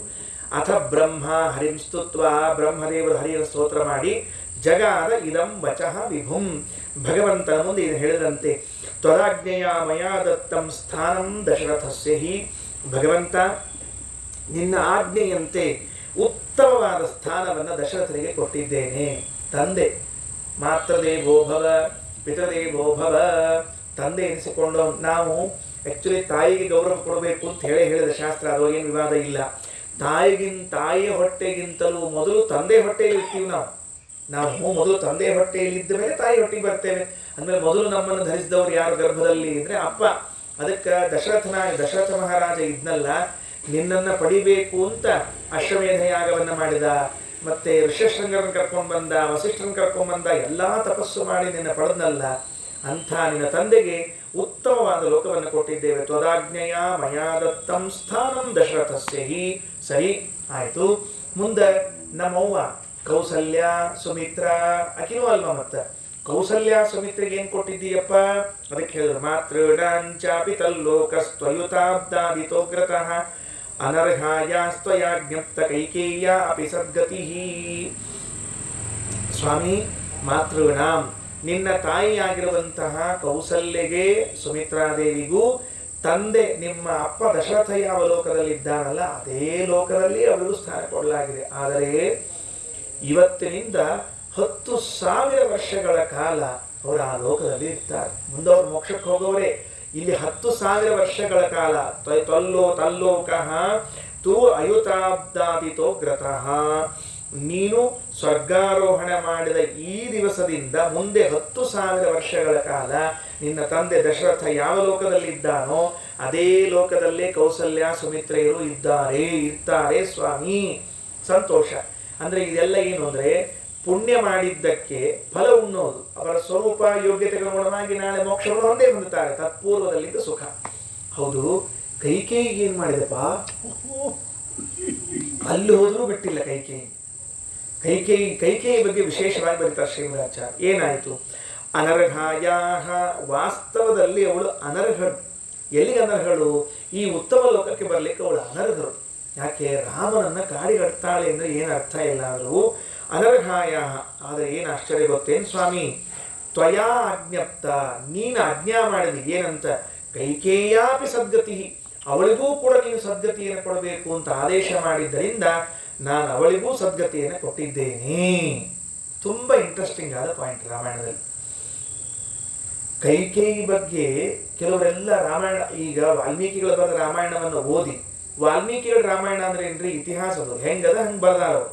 ಇವುದೆಲ್ಲ ಏನು ಅಂದ್ರ ಕೈಕೇಯಿ ಪಾತ್ರಕ್ಕೆ ಅನ್ಯಾಯ ಆಗ್ಬಿಟ್ಟದ, ಅದಕ್ಕೆ ನಾವು ನ್ಯಾಯ ಕೊಡ್ತೀವಿ ಅಂತ ತಿಳ್ಕೊಂಡ್ರೆ ಹೊಸ ಹೊಸ ಕಾದಂಬರಿ ಬರೆಯೋಣ, ಹೊಸ ಹೊಸ ಕಥೆ ಬರೆಯೋಣ, ಬರೆದು ಇನ್ನಿಷ್ಟು ಅಬದ್ಧ ಮಾಡಿಟ್ಬೋಣ. ಅದನ್ನ ಈ ಸುರಕ್ಷತೆ ಎಷ್ಟದ ಅಷ್ಟು ಓದ್ಕೊಂಡ್ರೆ ಮುಗಿದು ಹೋಗ್ತಿರ್ತದೆ. ಇವರು ತಮ್ಮ ಕಲ್ಪನಾ ಲಹರಿಗಳನ್ನೆಲ್ಲ ಬಿಚ್ಚಿಟ್ಟು ಇನ್ನೂ ಅಬದ್ಧ ಮಾಡಿಬಿಡೋದು. ರಾಮಚಂದ್ರ ಎಲ್ಲೂ ಕೂಡ ಕೈಕೇಯಿ ಬಗ್ಗೆ ಒಂದು ಕೆಟ್ಟ ಶಬ್ದ ಮಾತಾಡಿಲ್ಲ. ಉಲ್ಟಾ ಲಕ್ಷ್ಮಣ ಸಿಟ್ಟಿನಿಂದ ಮಾತಾಡಿದ್ರೆ ರಾಮ ಅಂತಾನ ಹಂಗ ಅನಬಾರ್ದಪ್ಪ, ಅವಳು ನಮ್ಮ ತಾಯಿಗೆ ಹಂಗೆ ಅಲ್ಲಿಗೆ ಹೋಗ್ಬಾರ್ದು ಅಂತ ತಾನೇ ಸಮಾಧಾನ ಮಾಡ್ತಾನೆ ಲಕ್ಷ್ಮಣಗೆ. ಅಂಥದ್ದಿಕ್ಕೆ ಇವರೆಲ್ಲ ಸೇರ್ಕೊಂಡು ಕೈಕೇಯಿಗೆ ಅನ್ಯಾಯ ಆಗ್ಬಿಟ್ಟದ, ಅದಕ್ಕೆ ನಾವು ಕೈ ಹಿಡಿತೀವಿ ಅಂತ ಇವ್ರು ಕೈಕೇಯಿ ಹಿಡ್ಕೊಳ್ಕೊಂಡ್ರ ಪಾಪ. ಅದಕ್ಕೆ ಅಂಥ ತಪ್ಪು ಕೆಲಸ ಮಾಡ್ಲಿಕ್ಕೆ ಹೋಗ್ಬೇಡ್ರಿ. ಅನರ್ಹ ವಾಸ್ತವದಲ್ಲಿ ರಾಮಚಂದ್ರನನ್ನ ಕಾಡಿಗೆ ಅಟ್ಟಿದ್ದರ ಫಲವಾಗಿ ಇವಳು ಉತ್ತಮ ಸ್ಥಾನವನ್ನ ಗಂಡನ ಜೊತೆಗೆ ಇರುವಂತಹ ಯೋಗ್ಯತೆ ಕಳ್ಕೊಂಡಿದ್ಲು. ರಾಮ ಹೇಳ್ತಾನೆ ಆಕೆಗೂ ಕೂಡ ಕೈಕೇಯಿಗೂ ಕೂಡ ನೀವು ಉತ್ತಮ ಸ್ಥಾನವನ್ನೇ ಕೊಡಬೇಕು. ಅಲ್ಲ, ಪುಣ್ಯ ಏನ್ ಮಾಡಿದ್ದಾಳು, ಎಂಥ ಪುಣ್ಯವೇ ಇಲ್ಲಲ್ಲ ಅಂದ್ರೆ ಯಾರು ಹೇಳ್ಯಾರ?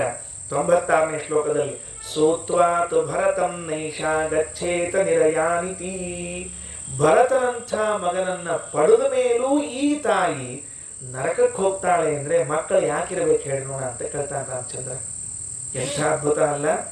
ಯಾಕೆ ರಾಮಚಂದ್ರ ಕೈಕೇಯಿಗೆ ಉತ್ತಮವಾದ ಲೋಕವನ್ನು ಕೊಟ್ಟಿದ್ದಾನೆ ಅಂದ್ರೆ ಅವಳು ತಾಯಿ ಅನ್ನುವ ಒಂದು ಕಾರಣಕ್ಕಾದ್ರೆ, ಇನ್ನೊಂದು ಕಾರಣ ಭರತನಂತಹ ಉತ್ತಮನಾದ ಮಗನನ್ನ ಪಡೆದಿದ್ದಕ್ಕಾಗಿ. ರಾಮಚಂದ್ರ ಅಂತಾನೆ ನನಗೆ ಕಾಡಿಗೆ ಕಳಿಸಿದ್ಲು ಅನ್ನೋದಕ್ಕೆ, ನನ್ನ ಪಟ್ಟಾಭಿಷೇಕಕ್ಕೆ ಅಡ್ಡಿಯಾದ್ಲು ಅನ್ನೋದಕ್ಕೆ ಅವಳನ್ನು ನೀವು ನರಕಕ್ಕೆ ಹಾಕುವುದಾದ್ರೆ ಇಂಥ ಮಗ ಇದ್ದೇನು ಪ್ರಯೋಜನ? ಯಾಕೆ? ತ್ರಾತಾಯೇವ ನರಕಾತ್ ಸಹಿ ಪುತ್ರ ನಾಮ ಮುಖ್ಯಾವನಂ ನ ಸುಲಭಂ ಪುರುಷಾದ ಪೂರ್ಣಾತ್. ಸುಮಧ್ವ ವಿಜಯದಲ್ಲಿ ನಾರಾಯಣ ಪಂಡಿತಾಚಾರ್ಯ ಅಂತಾರೆ, ಪುತ್ರ ಅಂತ ಯಾಕೆ ಕರೀತಾರೆ? ಪುತ್ರ ಅಂದ್ರೆ ನರಕ, ಪುತ್ರ ಅಂದ್ರೆ ರಕ್ಷಣೆ ಮಾಡೋದು. ತ್ರಾತಾಯೇವ ನರಕಾತ್ ಸಹಿ ಪುತ್ರ ನಾಮ.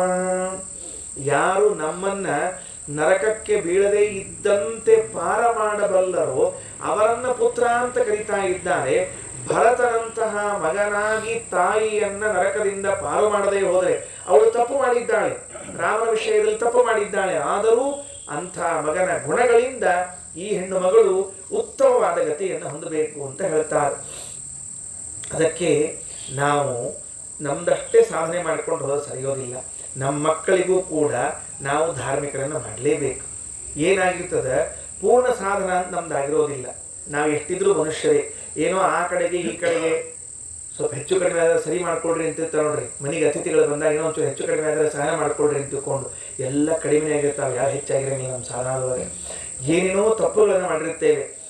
ಆ ತಪ್ಪುಗಳೆಲ್ಲವೂ ಪರಿಹಾರ ಆಗೋದು ನಮ್ಮ ಮಕ್ಕಳು ಧಾರ್ಮಿಕರಾಗಿ ಇದ್ರೆ, ನಾವು ಅಂಥವರನ್ನ ಪಡೆದದ್ದಕ್ಕಾಗಿ ಅವರ ಪುಣ್ಯದ ಪ್ರಭಾವದಿಂದ ಆ ಪಾಪಗಳು, ಆ ಲೋಪಗಳು, ಆ ದೋಷಗಳೆಲ್ಲ ಪರಿಹಾರ ಆಗ್ತದೆ. ಅದಕ್ಕಾಗಿ ಶಾಸ್ತ್ರ ಹೇಳೋದು ಏನು ಅಂತ ತಿಳ್ಕೊಂಡ್ರೆ, ಮಕ್ಕಳು ಇಂಥವರಿದ್ರೆ ಅವರಿಗೆ ಸದ್ಗತಿ ಅಂತ ಶಾಸ್ತ್ರ ಹೇಳಿದ್ದು. ಭರತ ಎಂಥ ರಾಮಭಕ್ತ, ಅದಕ್ಕೆ ಹೇಳ್ತಾನೆ ರಾಮಚಂದ್ರ ಅಂಥ ಮಗ ಇದ್ದದಕ್ಕೆ ಹಿಂಗಾಗಬೇಕು ಅಂತ. ಭರತನ ಹೆಂಡತಿ ಮಾಂಡವಿ ಇರಬೇಕು. ಅವಳು ಶ್ರುತಕೀರ್ತಿ, ಮಾಂಡವಿ ಶ್ರುತಕೀರ್ತಿ, ಮಾಂಡವಿ ಭರತ ಹೆಂಡತಿ ಇರಬೇಕು. ಸೀತಾ, ಊರ್ಮಿಳಾ, ಮಾಂಡವಿ ಶ್ರುತಕೀರ್ತಿ. ಅವಳು ಅಯೋಧ್ಯೆಯಲ್ಲಿ ರಾಜಮಹಲ್ನಲ್ಲಿ ಇದ್ಲಂತೆ. ಭರತ ಊರು ಹೊರಗಡೆಗೆ ನಂದಿಗ್ರಾಮದಲ್ಲಿ ಇದ್ದಂತೆ. ಅಲ್ಲಿ ರಾಮನ 2 ಪಾದುಕೆಗಳು. ಆ ಪಾದುಕೆಗಳನ್ನ ಅಲ್ಲೊಂದು ಕುಟೀರ ಮಾಡಿಕೊಂಡು ಸಿಂಹಾಸನದ ಮೇಲೆ ರಾಮನ ಪಾದುಕೆಗಳನ್ನು ಇಟ್ಟು ತಾನಲ್ಲಿ ವಾಸ ಮಾಡ್ತಾ ಇದ್ದ. ನೆಲದ ಮೇಲೆ ಮಲಗ್ತಿದ್ದಂತೆ. ಕಾಷಾಯ ವಸ್ತ್ರ ಉಟ್ಕೊಂಡಿದ್ದಂತೆ. ಅಲ್ಲಿ ರಾಮ ಕಾಡಿನಲ್ಲಿ ಇದ್ರೆ ಇವ ನಾಡಿನಲ್ಲಿ ಹಂಗೆ ಇದ್ದ ಅಷ್ಟೇ. ಒಂದು ದಿವಸ ಕೌಸಲ್ಯ ಬಂದಂತೆ. ಮಾಂಡವಿ ನೋಡಿದಂತೆ, ಯಾಕೆ ಮಲ್ಕೊಂಡಿಲ್ಲ ನೀನು ಅಂತ ಕೇಳಿದ್ಲಂತೆ. ನೋಡ್ರಿ, ಅತ್ತಿ ಸೊಸಿನ ಯಾಕೆ ಮಲಗಿಲ್ಲ ನೀನು ಅಂತ ಕೇಳಿದ್ಲಂತೆ. ಏನ್ ಹೇಳಿದ್ ಗೊತ್ತೇನ, ಹೆಣ್ಣುಗಳು ನಮ್ಮ ಮನೆಯವ್ರು ಇನ್ನೂ ಮಲಗಿಲ್ಲ, ಅದಕ್ಕೆ ನಾ ಮಲಗಿಲ್ಲ ಅನ್ನಂತ. ಅಕ್ಕಿಯಲ್ಲೂ ನೀರೋದು ಇಲ್ಲಿ ಅಯೋಧ್ಯ ಪಟ್ಟಣದಲ್ಲಿ ರಾಜಮಹಲ್ನಲ್ಲಿ, ನಿಮ್ಮ ಮನೆಯವ್ರು ಇರೋದು ಅಲ್ಲೆಲ್ಲೋ, ನಿನ್ಗೆ ಹೆಂಗ್ ಗೊತ್ತಾತವ್ರು ಮಲಗಿಲ್ಲ ಅಂತ ತಿಳ್ಕೊಂಡು ಅಂತ. ಅತ್ತೆ ಕೌಸಲ್ಯನ್ ಕರ್ಕೊಂಡು ಹೋಗಿ ಮೇಲಿಂದ ತೋರಿಸ್ತಾಳಂತೆ. ಇನ್ನೂ ಆ ಕುಟೀರದಲ್ಲಿ ದೀಪ ಬೆಳಗುತ್ತಾ ಇತ್ತಂತೆ. ಎಲ್ಲಿ ಭರತ ಇದ್ದ ಕುಟೀರದಲ್ಲಿ, ಗುಡಿಸ್ದಲ್ಲಿ ದೀಪ ಬೆಳಗುತ್ತಾ ಇತ್ತಂತೆ. ಏನ್ ಮಾಡ್ಲಿಕ್ಕೆ ನಿನ್ ಗಂಡ ಅಂತ ಕೇಳಿದಂತ. ಇವತ್ತು ಬೆಳಿಗ್ಗಿನಿಂದ ಸಾಯಂಕಾಲದವರೆಗೆ ಏನೇನು ರಾಜ್ಯಭಾರ ಮಾಡಿದ್ದಾನಲ್ಲ ಅದನ್ನೆಲ್ಲ ರಾಮನ ಪಾದುಕೆಗಳ ಮುಂದೆ ಒಪ್ಪಿಸ್ತಾ ಇದ್ದಾರೆ. ಒಪ್ಸೋದು ಮುಗುದಿಲ್ಲ, ಅದಕ್ಕೆ ಮಲಗಿಲ್ಲ ನಮ್ಮನೆಯವರು ಅಂತ ಹೇಳ್ತಾ ಇದ್ದಾಳಂತೆ ಮಂಡಲಿ. ಹೆಂಗಿರಬೇಡ ರಾಮನ ಭಕ್ತಿ ಅವರದು. ಯದ್ಯಪಿ ತಾನೇ ರಾಜನಾಗಿ ಕೆಲಸ ಮಾಡೋದು, ಮುಗಿದ ಮೇಲೆ ಒಪ್ಸೋದು ಯಾರಿಗೆ ಅಂದ್ರೆ ರಾಮನ ಪಾದುಕೆಗಳು ಒಪ್ಪಿಸ್ತಾ ಇದ್ದಂತೆ ಭರತ. ಅದಕ್ಕೆ ರಾಮಚಂದ್ರ ಅಂತಾನ ಸೂತ್ವಾತು ಭರತ ಭರತಂ ನೈಷ ಗಚ್ಚೇಯ ನಿರ್ಯಾನಿತಿ. ಇಂಥ ಮಗನನ್ನ ಪಡೆದ ಮೇಲೆ ಆ ಕೈಕೇಯಿ ಯಾಕೆ ತಾನೇ ನರಕಕ್ಕೆ ಹೋಗ್ಬೇಕಪ್ಪ. ತಥಾಪಿ ಸಾ ಯದಾವೇಶಾತ್, ಚತುರ್ಮುಖ ಬ್ರಹ್ಮದೇವರಂತಾರ, ಆದರೂ ಸ್ವಾಮಿ ಯದಾವೇಶಾತ್, ಅವಳಲ್ಲಿ ಒಬ್ಬಳು ದೈತ್ಯಳು ಆವೇಶ ಯಾಳವರು ನಿಕೃತಿ ಅಂತ ಅವಳ ಹೆಸರು. ಚಕಾರ ತಯ್ಯ ಶೋಭನಂ, ರಾಮನ ವಿಷಯದಲ್ಲಿ ಕೈಕೇಯಿಗೆ ಅಂಥ ದುರ್ಬುದ್ಧಿ ಬರಲಿಕ್ಕೆ ಕಾರಣವಾದದ್ದು ಆ ಕೈಕೇಯಲ್ಲಿ ಆವೇಶಗೊಂಡಿರುವಂಥ ಒಬ್ಬ ರಾಕ್ಷಸಿ ಅವಳು. ಅದಕ್ಕೆ ಬುದ್ಧಿ ಕೆಡ್ತು. ಮಂತ್ರ ಅಲ್ವತ್ತ, ಮಂತ್ರ ಒಂದು ಬ್ಯಾರೆ, ಇದೊಂದು ಬ್ಯಾರೆ. ಮಂಥರ ಅಂದ್ರು ಅಲಕ್ಷ್ಮಿನಿ, ಅವಳು ಕಲಿ ಹೆಂಡತಿ, ಪ್ರತ್ಯೇಕ ವಿಷಯನೇ ಇಲ್ಲ. ಅವಳು ಹೊರಗೆ ನಿಂತು ಪ್ರೇರಣೆ ಮಾಡಿದ್ರು ಕೂಡ ಒಳಗೆ ಜೀವ ಸುಜೀವಿತ್ತು ಕೈಕೇಯಿ. ಆಕೆ ಬುದ್ಧಿ ಕೆಡಲಿಕ್ಕೆ ತಯಾರಿದ್ದಿದ್ದಿಲ್ಲ. ನಿಕೃತಿ ಎಂಬುವಂತಹ ರಾಕ್ಷಸಿ ಒಳಗೆ ಪ್ರವೇಶ ಮಾಡಿ ಕೈಕೇಯಿ ಬುದ್ಧಿ ಕೆಡಿಸಿ ರಾಮನನ್ನು ಅವನು ಕಟ್ಟಿಬಿಟ್ಲಂತೆ. ಅದಕ್ಕೆ ಹೇಳ್ತಾರೆ ಯದಾವೇಶ ಚಕಾರ ತಯ್ಯ ಶೋಭನಂ, ಯಾರ ಆವೇಶದಿಂದಾಗಿ ನಿನ್ನಲ್ಲಿ ಕೆಟ್ಟದಾಗಿ ನಡ್ಕೊಂಡ್ಲೋ ನಿಕೃತಿರ್ ನಾಮ ಸಾಕ್ಷಿಪ್ತಾಮಯ ತಮಸಿ ಶಾಶ್ವತೆ. ನಿಕೃತಿ ಎನ್ನುವಂತಹ ರಾಕ್ಷಸಿ ಶಾಶ್ವತವಾದ ಅಂಧಂತಮಸ್ನಲ್ಲಿ ಹಾಕಲ್ಪಟ್ಟಿದ್ದಾಳೆ. ಕೈಕೇಯಿತು ನೋಡ್ರಿ, ಮತ್ತೆ ಕೈಕೇಯಿ ವಿಷಯ ಬಂದ್ರೆ ಆಚಾರ್ಯ ಏನಾಯ್ತು, ಚಲಾನ್ ಲೋಕಾನ್ ಪ್ರಾಪ್ತ ನೈವ ಅಚಲಾನ್ ಕ್ವಚಿತ. ಅವಳು ಶಾಶ್ವತವಾದ ಲೋಕವನ್ನು ಹೊಂದಲಿಲ್ಲ. ಯದ್ಯಪಿ ಭರತನಂತಹ ಮಗನನ್ನು ಪಡೆದಿದ್ದಾಳೆ, ನೀನು ಅವಳನ್ನು ಸದ್ಗತಿ ಕೊಡು ಅಂತ ಹೇಳಿದ್ದಿ, ಇಷ್ಟಿದ್ರೂ ಕೂಡ ಅವಳಿಗೆ ಶಾಶ್ವತ ಲೋಕ ಸಿಕ್ಕಿಲ್ಲ. ಯಾಕೆ? ನಿನ್ನಲ್ಲಿ ಇನ್ನೂ ಭಕ್ತಿ ಮಾಡಿದ್ದಿಲ್ಲ ಅವಳು. ಯಾವಾಗ ಆ ಅಸುರಾವೇಶ ಹೋಯಿತೋ ಆಮೇಲೆ ಕೈಕೇಯಿ ರಾಮನಲ್ಲಿ ಭಕ್ತಿ ಮಾಡ್ಲಿಕ್ಕೆ ಶುರು ಮಾಡಿದ್ಲು. ಅದಕ್ಕೆ ಸದ್ಯಕ್ಕೆ ಅದರ ಫಲ ಗೊತ್ತಾಗಬೇಕಲ್ಲ. ರಾಮನಲ್ಲಿ ಭಕ್ತಿ ಮಾಡದೇ ಇದ್ದದ್ದಕ್ಕೆ ಏನಾಗ್ತದ, ಮಾಡಿದ್ದಕ್ಕೆ ಏನಾಗ್ತದ ಅಂತ ಗೊತ್ತಾಗಬೇಕಲ್ಲ. ತಾತ್ಕಾಲಿಕವಾಗಿ ಚಂಚಲವಾದ ಲೋಕಗಳನ್ನು ಹೊಂದುತ್ತಾಳೆ. ನಿನ್ನಲ್ಲಿ ಭಕ್ತಿ ಮಾಡಿದ್ದಕ್ಕೆ ಅನಂತರದಲ್ಲಿ ಶಾಶ್ವತವಾದ ಲೋಕವನ್ನು ಹೊಂದುತ್ತಾ ಇದ್ದಾಳೆ. ಪಶ್ಚಾತ್ ಭಕ್ತಿಮತಿ ಯಸ್ಮಾತ್ ತ್ವಯಿಸಾ ಯುಕ್ತಿರೇವ ಚ. ಕೈಕೇಯಿ ಮೊದಲಿಗೆ ಚಲವಾದ ಲೋಕಗಳನ್ನು ಹೊಂದುತ್ತಾ ಇದ್ದಾಳೆ, ಆಮೇಲೆ ಅಸ್ಥಿರವಾದ ಲೋಕಗಳನ್ನು ಮೊದಲು ಹೊಂದಿ ಆಮೇಲೆ ಸ್ಥಿರವಾದ ಲೋಕಗಳನ್ನು ಹೊಂದುತ್ತಾಳೆ. ಯಾಕ? ಪಶ್ಚಾತ್ ಭಕ್ತಿಮತಿ, ನಿನ್ನಲ್ಲಿ ಭಕ್ತಿಯನ್ನು ಮಾಡ್ತಾ ಇದ್ದಾಳದ್ರಿಂದ. ಸರಿ, ಮುಂದೆ ಮಂಥರಾತು ತಮಸ್ಯಂಧೆ ಪಾತಿತಾ ದುಷ್ಟಚಾರಿಣಿ. ಆಕೆ ಒಬ್ಬಕ್ಕಿದ್ದಾಳು ನೋಡಕ್ಕೆ, ಅವಕ್ಕೆ ಯಾವಕ್ಕೆ ಮಂಥರ. ಆಕೆ ಎಲ್ಲಿ ಹೋದ್ಲು ಅಂದ್ರೆ ಅಂದಂತ ಮನಸ್ಸಿಗೆ ಹೋದ್ಲು. ನೋಡ್ರಿ, ಇದೆಲ್ಲ ಉತ್ತರ ರಾಮಚರಿತ್ರ. ಇದು ನಿಜವಾಗಿ ಕೂಡ ರಾಮಾಯಣ ಆದ ಮೇಲೆ ಬರೀ ರಾಮಚಂದ್ರ ಪರನಾಮಕ್ಕೆ ಹೋದ ಅಂತ ಹೇಳಿ ನಾವು ಪ್ರವಚನ ಮುಗಿಸಿ ಮಂಗಳಾರತಿ ಮಾಡಿ ಪ್ರಸಾದ ಕೊಟ್ಟು ಕೋಸಂಬರಿ ಪಾನಕ ಕೊಡೋದು ಮುಗಿಸ್ಬಿಟ್ಟಿರ್ತೀವಿ. ಅಲ್ಲಿ ನಮ್ಮ ಮಂಗಳ ಮುಗಿತ್ರಿ. ಮುಂದೇನಾತು ಅಂತ ಹೇಳಿಲ್ಲ. ಮುಂದೇನಾತು ಶ್ರೀಮದಾಚಾರ್ಯ ಬರ್ಲಿಕ್ಕೆ ಮುಂದೆ 99ನೇ ಶ್ಲೋಕ. ಸೀತಾರ್ಥಂ ಯೇ ತ್ವನಿಂದಂ ಸ್ವಾಂ ತೇಪಿ ಯಾತಾ ಮಹತ್ತಮಃ ಪ್ರಾಯಸೋ ರಾಕ್ಷಸಾಶ್ಚೈವ ತ್ವಯಿ ಕೃಷ್ಣತ್ವಮಾಗತೆ ಶೇಷಾ ಯಾಸ್ಯಂತಿ ತತ್ಶೇಷ ಅಷ್ಟಾವಿಂಶೇ ಕಲೌ ಯುಗೆ ಗತೆ ಚತುಸ್ಸಹಸ್ರಾಬ್ದೆ ತಮೋಗಾಸ್ತ್ರಿದಶೋತ್ತರೇ. ತುಂಬ ರಹಸ್ಯದ ವಿಷಯ. ಸೀತಾರ್ಥಂ, ಸೀತಾದೇವಿಗೋಸ್ಕರ ಅಂದ್ರೆ ಸೀತೆಯನ್ನ ನೆಪ ಮಾಡಿಕೊಂಡು ಏ ತ್ವಾಮನಿಂದ, ಯಾರು ನಿನಗೆ ಬೈದರಲ್ಲ, ಅವೇನ್ರ ಬರೀ ಮಂದಿ ಮನೆಯಾಗಿದ್ದು ಬಂದಕ್ಕೆನೆಲ್ಲ ಕರ್ಕೊಂಡು ಮನೆಯಾಗಿ ಇಟ್ಕೊತಾನಕ್ಕಿ ಅಂತ ಹೇಳಿ ಸೀತೆಯನ್ನ ನಿಮಿತ್ತ ಮಾಡಿಕೊಂಡು ನಿನ್ನನ್ನು ಬೈದರಲ್ಲ, ಅವರು ಮಹತ್ತಮಃ ಯಾತಾಹ, ಗಾಢವಾದ ಅಂಧಕಾರದಲ್ಲಿ ಬಿದ್ದಾರೆ. ಯಾರವರು? ಸುರಾಣಕರು ಎಂಬ ದೈತ್ಯರು. ಅವ್ರೇನ್ ಕೇಳ್ಕೊಂಡಿದ್ರು, ನಾವು ಏನ್ ಪಾಪ ಮಾಡಿದ್ರು ಮೋಕ್ಷಕ್ಕೆ ಹೋಗ್ಬೇಕು, ಏನ್ ಪಾಪ ಮಾಡಿದ್ರು ಮೋಕ್ಷಕ್ಕೆ ಹೋಗ್ಬೇಕು ಅಂತ. ಅದು ಹೆಂಗದ ಅಂದ್ರೆ ನಾವು ಎಷ್ಟು ಅಂಗಿ ಚಡ್ಡಿ ಪ್ಯಾಂಟ್ ಹಾಕೊಂಡಿದ್ರು ದೇವ್ರ ಪಡಿಗೆ ತೆಗೆದು ಪೂಜೆ ಮಾಡ್ಬೇಕು ಅಂತ ಕೇಳಿದ್ರೆ ಏನ್ ಬೇರೆ ಇಲ್ಲ. ಪಾಪ ಮಾಡಿದ್ರು ಮೋಕ್ಷಕ್ಕೆ ಹೋಗ್ಬೇಕು ಅಂದ್ರೆ ನಾವು ಅಂಗಿ ಚಡ್ಡಿ ಪ್ಯಾಂಟು ಬೂಟು ಸೂಟು ಹಾಕೊಂಡ್ರೂ ದೇವ್ರ ಪಡಿಗೆ ತೆಗೆದು ಪೂಜೆ ಮಾಡ್ಬೇಕು ಅಂದ್ರೆ ಒಂದೇ ಅರ್ಥ. ಅದಕ್ಕೆ ಸರ್ವಾತ್ಮ ಇಲ್ಲ, ಅವ್ರನ್ನ ಅಂದಂತ ಮಸಿ ಹಾಕಿದ್ದೇನೆ. ಪ್ರಾಯಸಃ ರಾಕ್ಷಸಾಶ್ಚೈವ ತ್ವಯಿ ಕೃಷ್ಣತ್ವಮಾಗತೆ.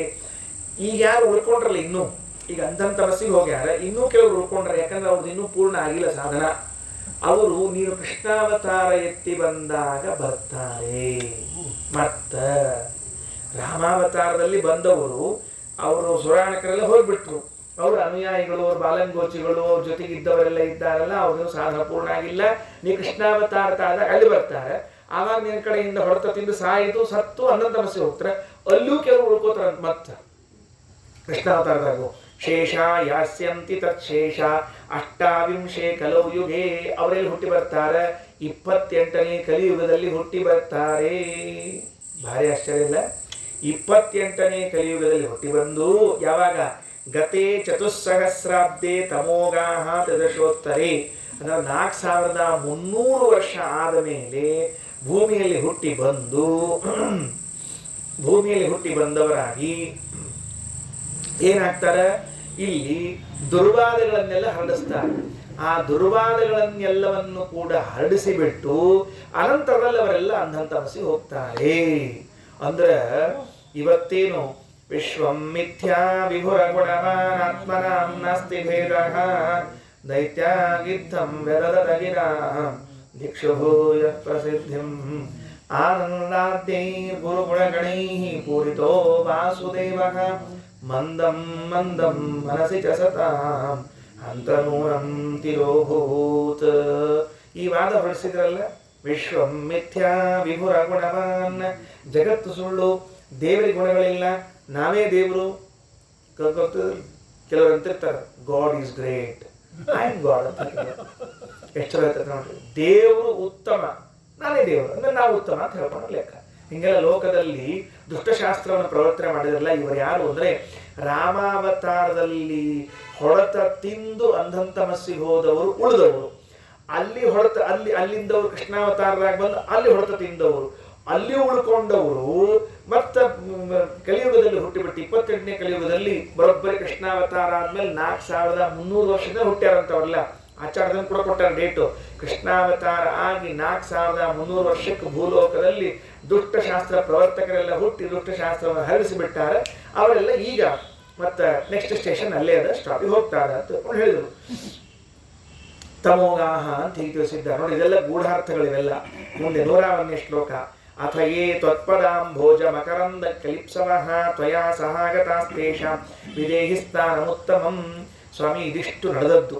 ಇನ್ನು ಮುಂದೆ ಯಾರ್ಯಾರು ಬಂದಾರ, ಯಾರ್ಯಾರಿಗೆ ಏನೇನು ಲೋಕಗಳನ್ನು ಕೊಡ್ಬೇಕು ಅದು ನೀನೇ ಹೇಳ್ಬಿಡು. ನೀ ಇದ್ದಿ, ಈಗ ಇಷ್ಟೊತ್ತು ನಾ ಏನೇನು ಮಾಡೀನಿ ಅಂತ ಹೇಳ್ಕೊಂಡಿನಿ, ಇನ್ನು ಮುಂದೆ ಏನು ಮಾಡಬೇಕು ಅಂತ ನೀ ಆಜ್ಞಾ ಮಾಡು. ಅಥ ಯೇ ಅನಂತರದಲ್ಲಿ ಯಾರು ತ್ವತ್ಪದಾಂಭೋಜ ಮಕರಂದೈಕ ಲಿಪ್ಸವಃ ಭಗವಂತನ ಪಾದಕಮಲಗಳ ಮಕರಂದವನ್ನ ಪಾನ ಮಾಡಬೇಕೆಂಬ ಇಚ್ಛೆ ಉಳ್ಳವರು ತ್ವಯಾ ಸಹ ಆಗತಾಹ ನಿನ್ನ ಜೊತೆಗೆ ಬಂದಿದ್ದಾರೆ. ತೇಷಾಂ ಉತ್ತಮಂ ಸ್ಥಾನಂ ವಿಧೇಹಿ, ಅವರಿಗೆ ಉತ್ತಮ ಸ್ಥಾನವನ್ನ ನೀ ಆಜ್ಞಾ ಮಾಡು ಅಂತ ಕೇಳ್ಕೊಂಡಾಗ ರಾಮಂತಾನ ಮುಖ ನೋಡಿದಂತ ಬ್ರಹ್ಮದೇವ್ರದ್ದು, ನನಗೆ ಯಾಕೆ ಆಜ್ಞಾ ಮಾಡಂತ ಕೇಳಿಕತಿಪ್ಪ ನೀನು ಅಂದ್ರೆ, ಅಹಂ ಭವಃ ಸುರೇಶಾದ್ಯಾಃ ಕಿಂಕರಸ್ಮ ತವೇಶ್ವರ ಯಚ್ಚ ಕಾರ್ಯಂ ಇಹಾಸ್ಮಾಭಿಃ ತದಪ್ಯಾಜ್ಞಾಪಯಾಶ್ನಃ. ಅಹಂ ಭವಃ ಸುರೇಶಾದ್ಯಾಃ, ನಾನಾಗ್ಬೋದು. ಬ್ರಹ್ಮದೇವರು ಹೇಳೋ ಮಾತು, ನಾನಾಗಲಿ, ಭವಃ ರುದ್ರದೇವರಾಗಲಿ, ಸುರೇಶಾದ್ಯಾಃ ಇಂದ್ರದೇವರೇ ಮೊದಲಾದವರಾಗಲಿ, ತವ ಕಿಂಕರಾಹ ನಿನ್ನ ದಾಸರು ನಾನಾಗಲಿ. ನಾವ್ಯಾರು ಸ್ವತಂತ್ರವಾಗಿ ಕೆಲಸ ಮಾಡೋ ಹಂಗಿಲ್ಲೇ ಇಲ್ಲ. ಭಗವಂತ ಆದೇಶ ಮಾಡಿದಷ್ಟೇ ಕಾರ್ಯವನ್ನು ಮಾಡಬೇಕು. ಅದಕ್ಕೆ ಯತ್ ಅಸ್ಮಾಭಿಹಿ ಇಹ ಕಾರ್ಯಂ, ನಾವೇನಿಲ್ಲಿ ಮಾಡಬೇಕಾಗಿದೆಯೋ ತದ್ ಆಶು ಆಜ್ಞಾಪಯ, ಅದನ್ನು ಕೂಡಲೇ ಆಜ್ಞಾ ಮಾಡು ಅಂದಾಗ ಮುಂದೆ 103ನೇ ಶ್ಲೋಕದಲ್ಲಿ ಇತ್ಯುದೀರಿತಮಾಕರ್ಣ್ಯ ಶತಾನಂದೇನ ರಾಘವಃ ಜಗಾದ ಭಾವ ಗಂಭೀರಂ ಸುಸ್ಮಿತಾಧರ ಪಲ್ಲವಃ. ಇತಿ ಉದೀರಿತಂ ಆಕರ್ಣ್ಯ, ಈ ರೀತಿಯಾಗಿ ಹೇಳಲ್ಪಟ್ಟದ್ದನ್ನು ರಾಮಚಂದ್ರನು ಕೇಳಿದ. ಯಾರಿಂದ? ಶತಾನಂದೇನ ಉದೀರಿತಂ ರಾಘವಃ ಆಕರ್ಣ್ಯ. ಶತಾನಂದ ಅಂದ್ರೆ ಯಾರು? ಬ್ರಹ್ಮದೇವರು. ಬ್ರಹ್ಮದೇವರಿಗೆ ಮತ್ತೊಂದು ಹೆಸರೇನು? ಶತ ಆನಂದ. ಶತಾನಂದ ಚತುರ್ಮುಖ ಅಂತದ, ವಿಧಿ ಅಂತದ, ಹಿರಣ್ಯಗರ್ಭ ಅಂತದ. ಸ್ಪೆಷಲ್ ಹೆಸರೇನು ಬಂತಪ್ಪ ಈಗ ಅಂದ್ರೆ ಶತಾನಂದ. ಶತಾನಂದ ಅಂತದ. ತೈತ್ರಿಯ ಉಪನಿಷತ್ತಿನಲ್ಲಿ ಮುಕ್ತಿಯೋಗ್ಯರಾಗಿರುವಂತಹ ಒಬ್ಬ ಮನುಷ್ಯೋತ್ತಮ ಚಕ್ರವರ್ತಿ ಅಲ್ಲಿಂದ ಪ್ರಾರಂಭ ಮಾಡಿಕೊಂಡು ಬ್ರಹ್ಮದೇವರವರೆಗೆ ಬರುವ ಆನಂದದ ಅಳತೆಯನ್ನು ಹೇಳುವಾಗ ತೇ ಶತಂ ಪ್ರಜಾಪತೇರಾನಂದ ಸ ಏಕೋ ಮಾನುಷಾನಂದ. ಒಂದೊಂದು ಇವರಿಂದ ಇವರಿಗೆ 100ರಷ್ಟು ಆನಂದ, ಇವರಿಗಷ್ಟು 100ರಷ್ಟು ಆನಂದ ಅಂಥೇಳಿ ಕೊನೆಗೆ ಬ್ರಹ್ಮದೇವರಿಗೆ ಬಂದಾಗ ಶತಾನಂದ. ರುದ್ರದೇವರಿಗಿಂತಲೂ 100ರಷ್ಟು ಆನಂದ ಇದ್ದುದರಿಂದ ಅವರಿಗೆ ನಿಜವಾಗಿಯೂ ಶತಾನಂದ ಅಂತ ಕರೀತಾರೆ. ಅದಕ್ಕೆ ಶತಾನಂದೇನ ಬ್ರಹ್ಮನಿಂದ ಉದೀರಿತಂ ಹೇಳಲ್ಪಟ್ಟದ್ದನ್ನು ಆಕರ್ಣ್ಯ ಕೇಳಿ ರಾಘವ ಶ್ರೀರಾಮಚಂದ್ರ ಭಾವಗಂಭೀರಂ ಅರ್ಥಗರ್ಭಿತವಾದ ಸುಸ್ಮಿತಾಧರ ಪಲ್ಲವ ಮುಗುಳ್ನಗೆಯಿಂದ ಕೂಡಿರುವಂತಹ ಮಾತನ್ನು ಜಗಾದ ಆಡಿದನು. ಮಂದಹಾಸದಿಂದ ಕೂಡಿರುವಂತಹ ಸುಂದರವಾದ ತುಟಿ, ಅದರಿಂದ ಭಗವಂತ ಮಾತನಾಡ್ತಾ ಇದ್ದಾನೆ. 104ನೇ ಶ್ಲೋಕ ಏನಂತ?